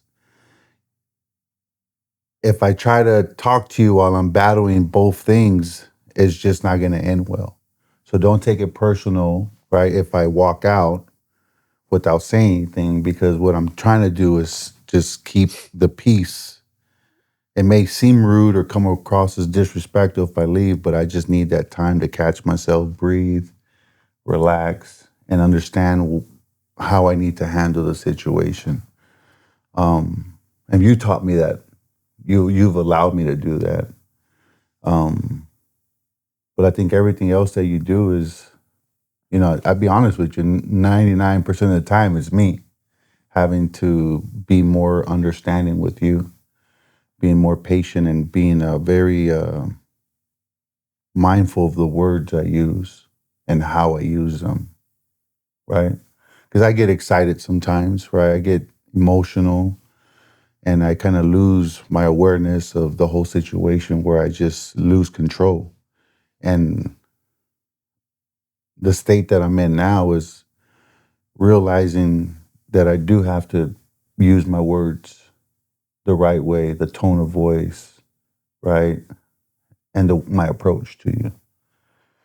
But I'm always going to tell you, girl, thank you for being patient. Thank you so much for being patient. I promise you there's a gold pot at the end of the tunnel, because I'm truly working on myself, not just for me, but for you, for the kids, for our future, and for what I see and hear and feel in here for the family. Beautiful. You have any questions?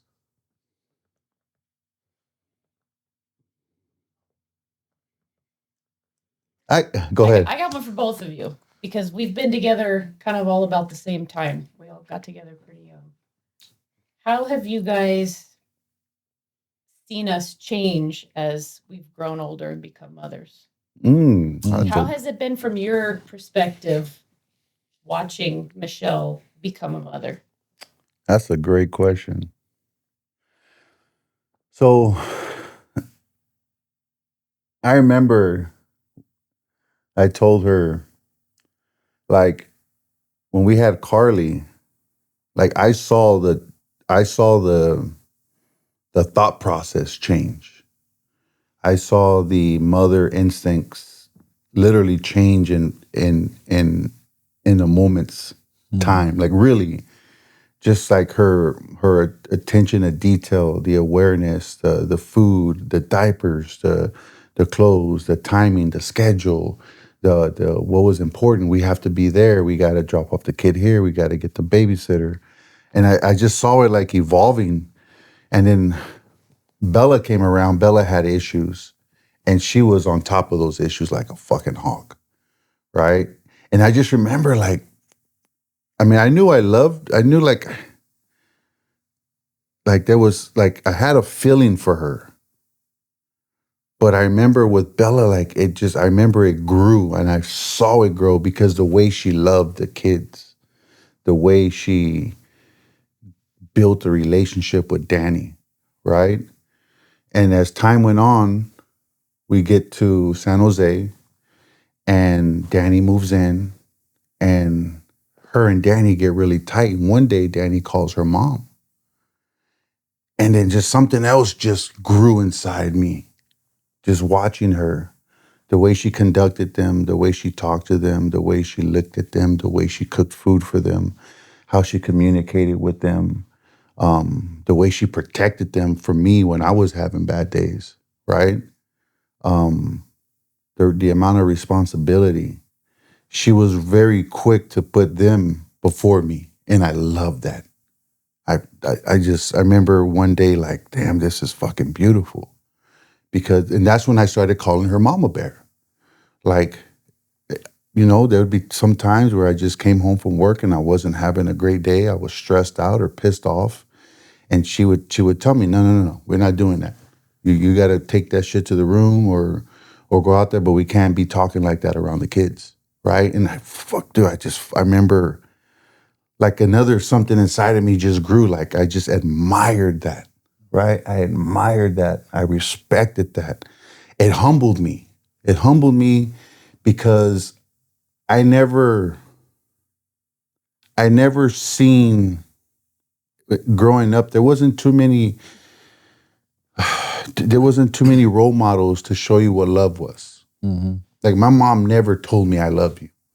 She never. I don't ever remember getting a kiss from her or a fucking hug from her. And every house that I would go to, it was just chaos, right?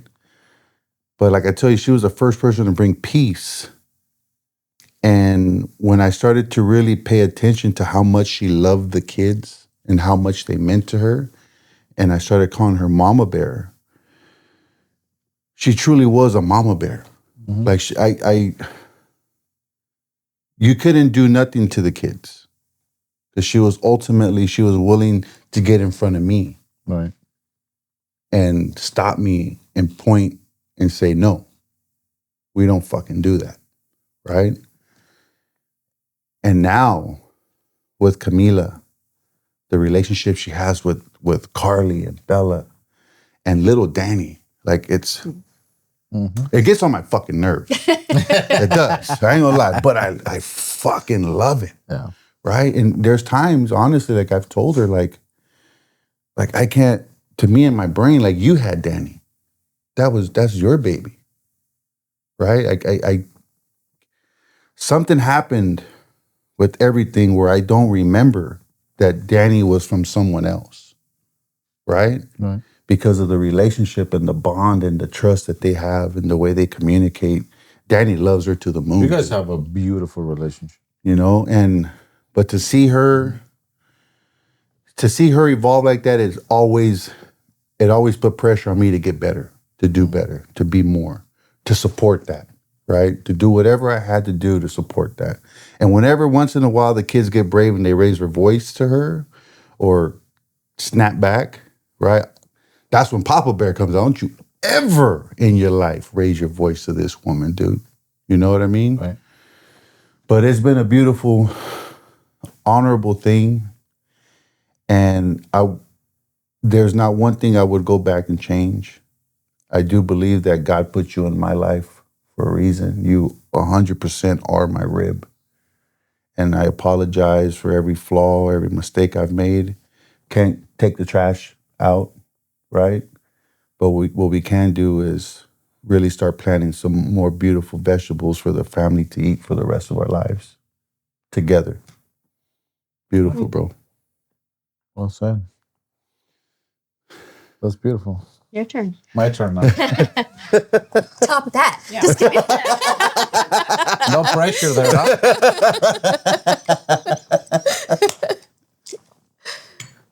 No, for me, I mean, similarly to Danny, it was crazy to see a different side of you once Jason came home, right? Justin come home.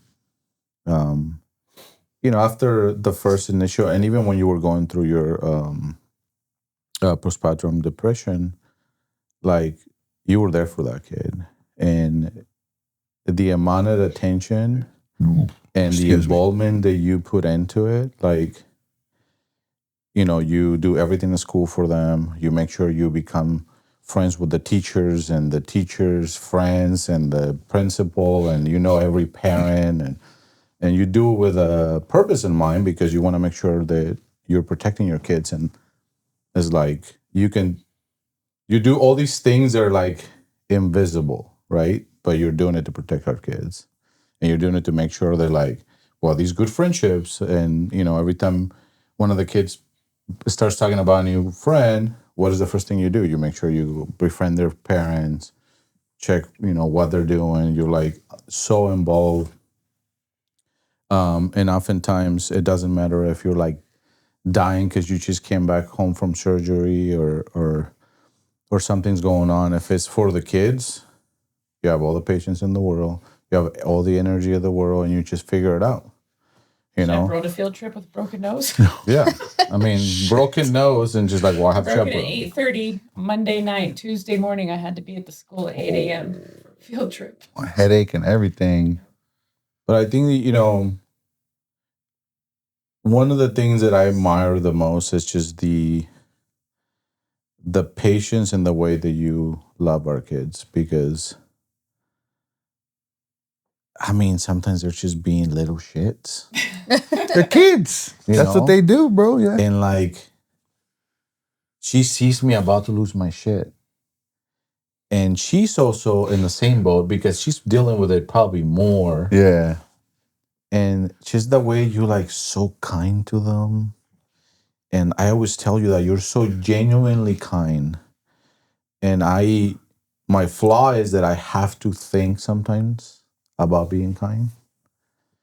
And you're so genuinely kind to the kids and lovely to the kids. And the kids have no doubt how much you love them. And also I see their personalities of kindness bleeding out of them, and it's you. And it's just,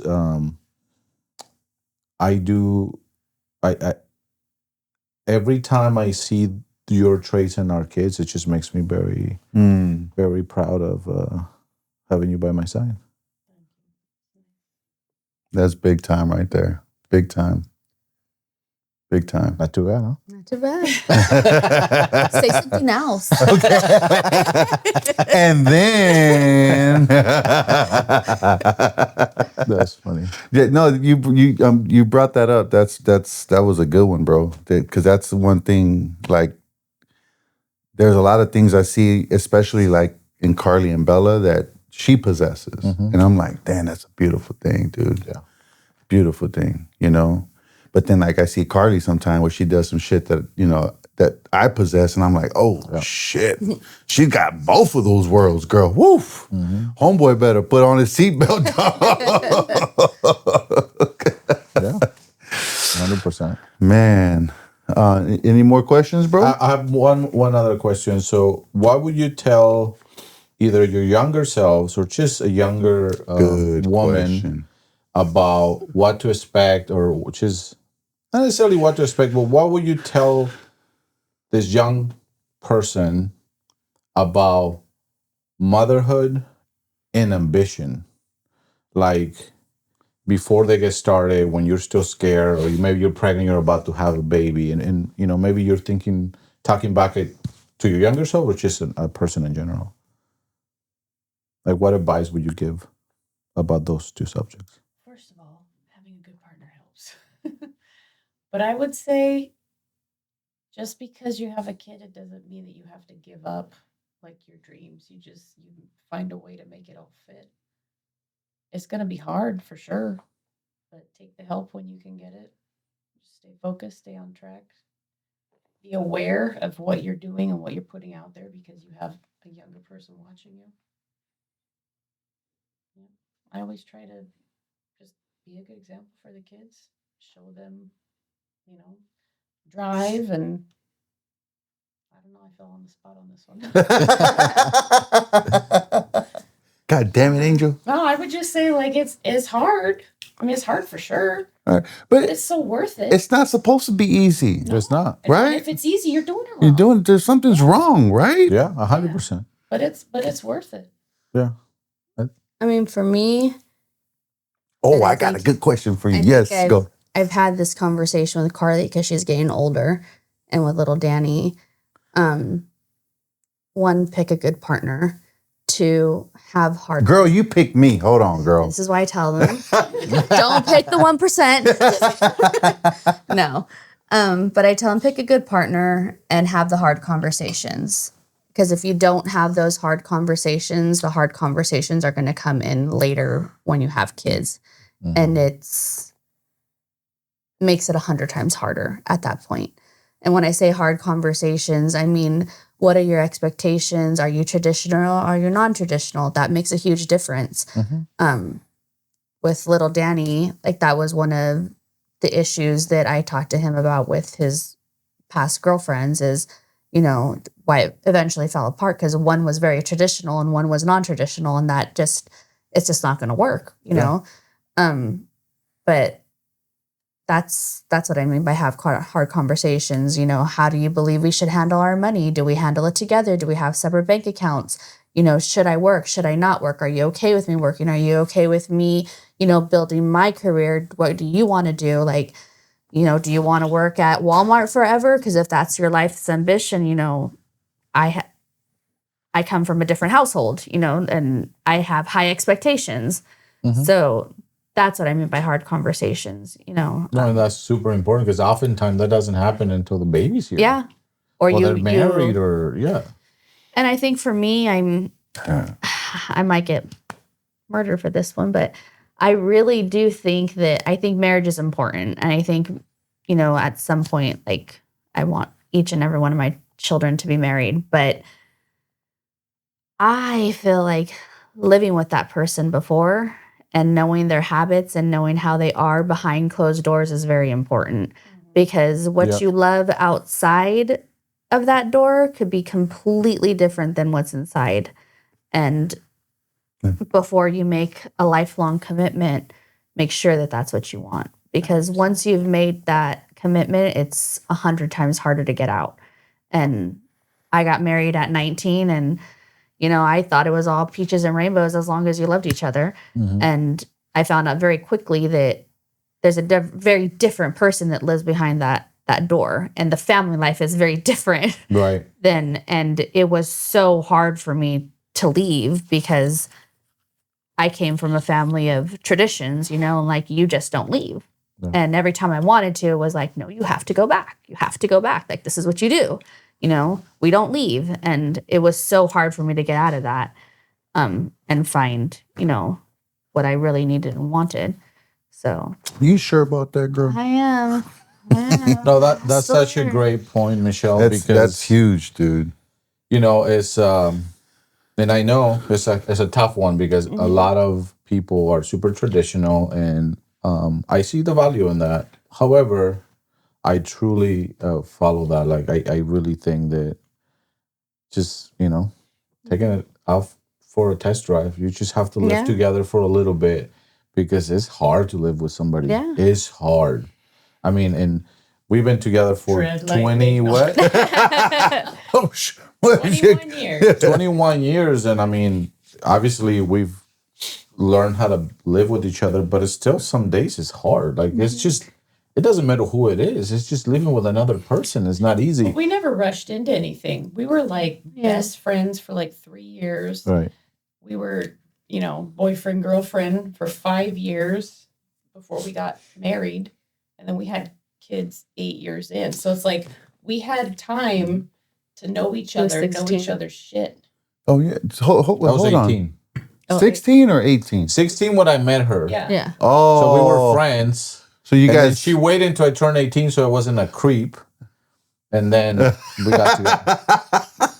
But also, I also got married at 19 years Oh, old you're young too. and didn't know the person. Right. And it was just, again, one of those, like, I knew him 6 months. And I was Yeah. like, well, okay. Yeah. And then immediately I was like, this is terrible. Yeah. And then we were like best friends. And I was like, oh, shit, this is what it's supposed to be like. This is my person. Wow.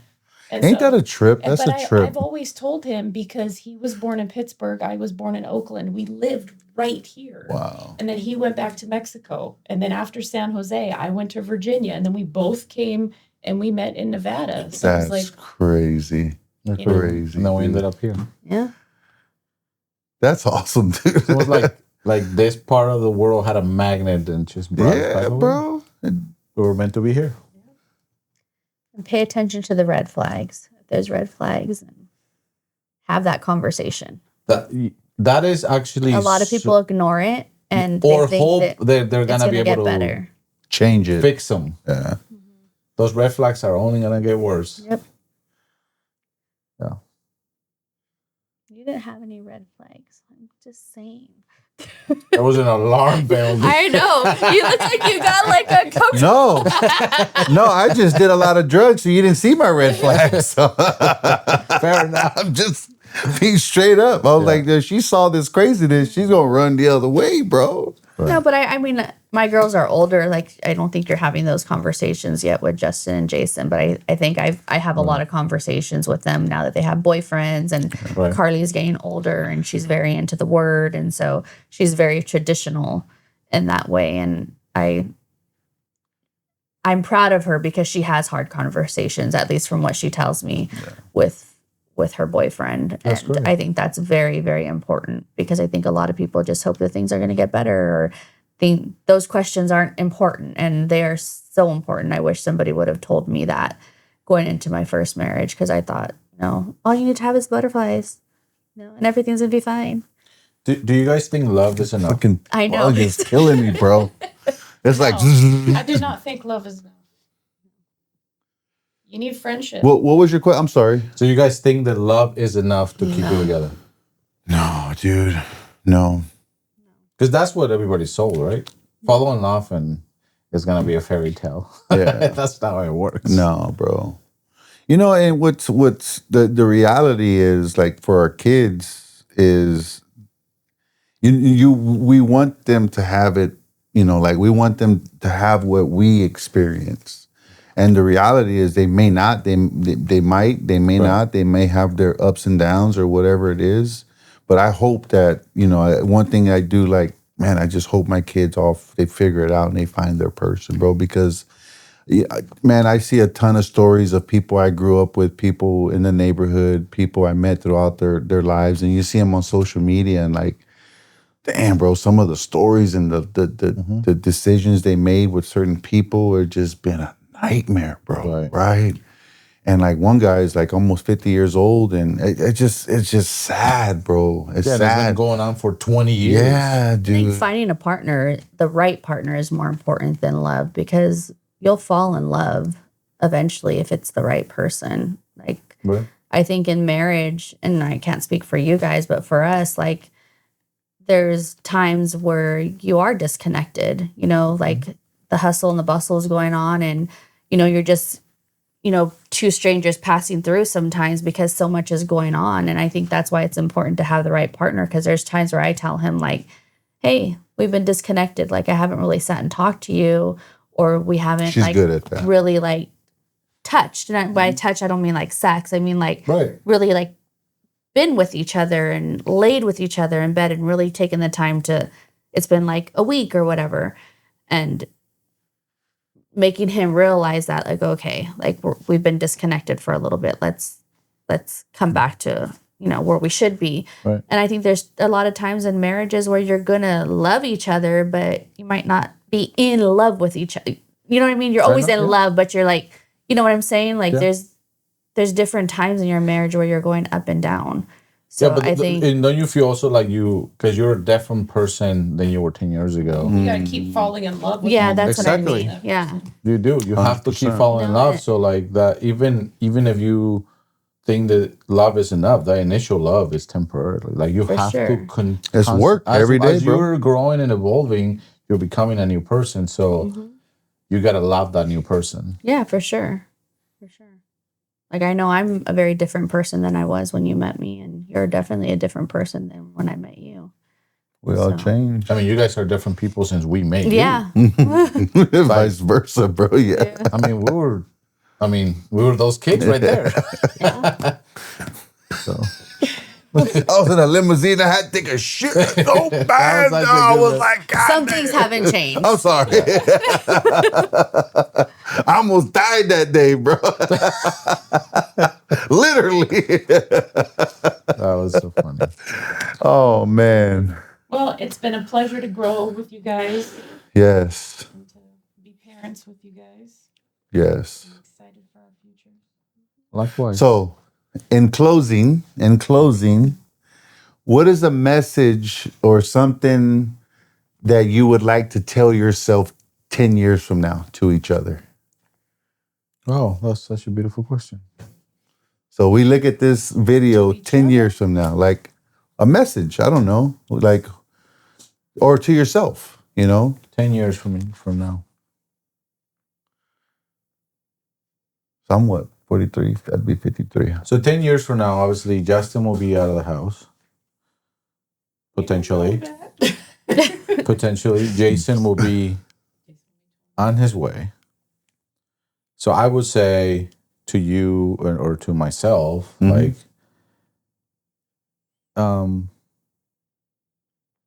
don't forget all those dreams we had. Like, make them happen. Because, you know, we talk often about what are we going to do when the kids are out of the house and these goals and aspirations and adventures we want to take. I would remind myself over those 10 years every day to not forget and to make them happen.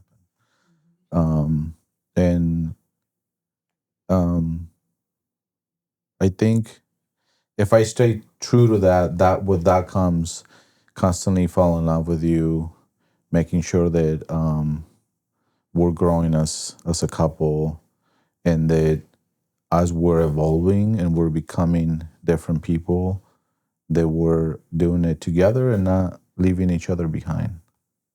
I think that's and you know, I know that in 10 years I'm gonna be more successful. And so I would wanna tell myself to remember who was there by my side. Go, bro. So I would piggyback on that by adding, so if I'm talking to myself 10 years from now and I'm going to look back, I would say we did it. All the things that we've been laying down the last couple of years and the plans that we have for the next upcoming couple of years are setting us up. So we're going to look back and say we did it. That's right. We'll still be doing jujitsu. What do you tell yourself 10 years from now? Oh. Well, with the addiction, they say take it day by day. We're not supposed to think 10 years from now. But I'd probably say, like, I knew we would make it. I'm so proud of the visions that you have, and I knew you could do it. Thank you for the ride. I'm an emotional person. Oh man, 10 years from now, Danny, I'm talking to you, bro. 10 years from now, you'd be 53 years old. You're going to be in the best shape of your life. You're going to be 100% sober. You're going to be a great grandfather to whoever has the kids first. Hopefully you have sold maybe 1 or 2 businesses and you're taking trips to Europe, Mexico, when you want and how you want. You're taking your beautiful wife and kids and grandkids with you. You're enjoying life. You're thanking God and you're grateful every day. You have the best relationships with your kids, all your kids, and making sure that everyone in your circle, family and friends are well taken care of, and that you're giving back. One way or another, you're still coaching, you're helping, you're donating, you're putting your time to good help throughout the community and the people you love. And hopefully at that time, not hopefully, but we do something really big for the Little League and Logan Heights. That's one thing that we're going to make come true, a vision that we've had. So stay true to that. If you haven't done it at 53, do it before you turn 60. I know you can. Oh, yeah. Well, I think that's a wrap. Thank you for being here with us today. I know we didn't really warn you too much or at all. I really appreciate you, and truly, I admire both of you. It's been such a blessing, Michelle, having you in my life. And babe, I love you, and thank you for being by my side. Anything you'd like to say to the camera? No? Subscribe, follow us, Like and share. Tell everybody about us. Thank you. Roots of Ambition. It's a wrap. Roots run deep and the dreams reach far. Yeah, these are the roots, the roots of ambition. Stories of risking it all with conviction. From fatherhood to building a brand, we talk about the moment you finally took a stand. It's heart, it's truth, it's vision. This is the roots of ambition, yeah.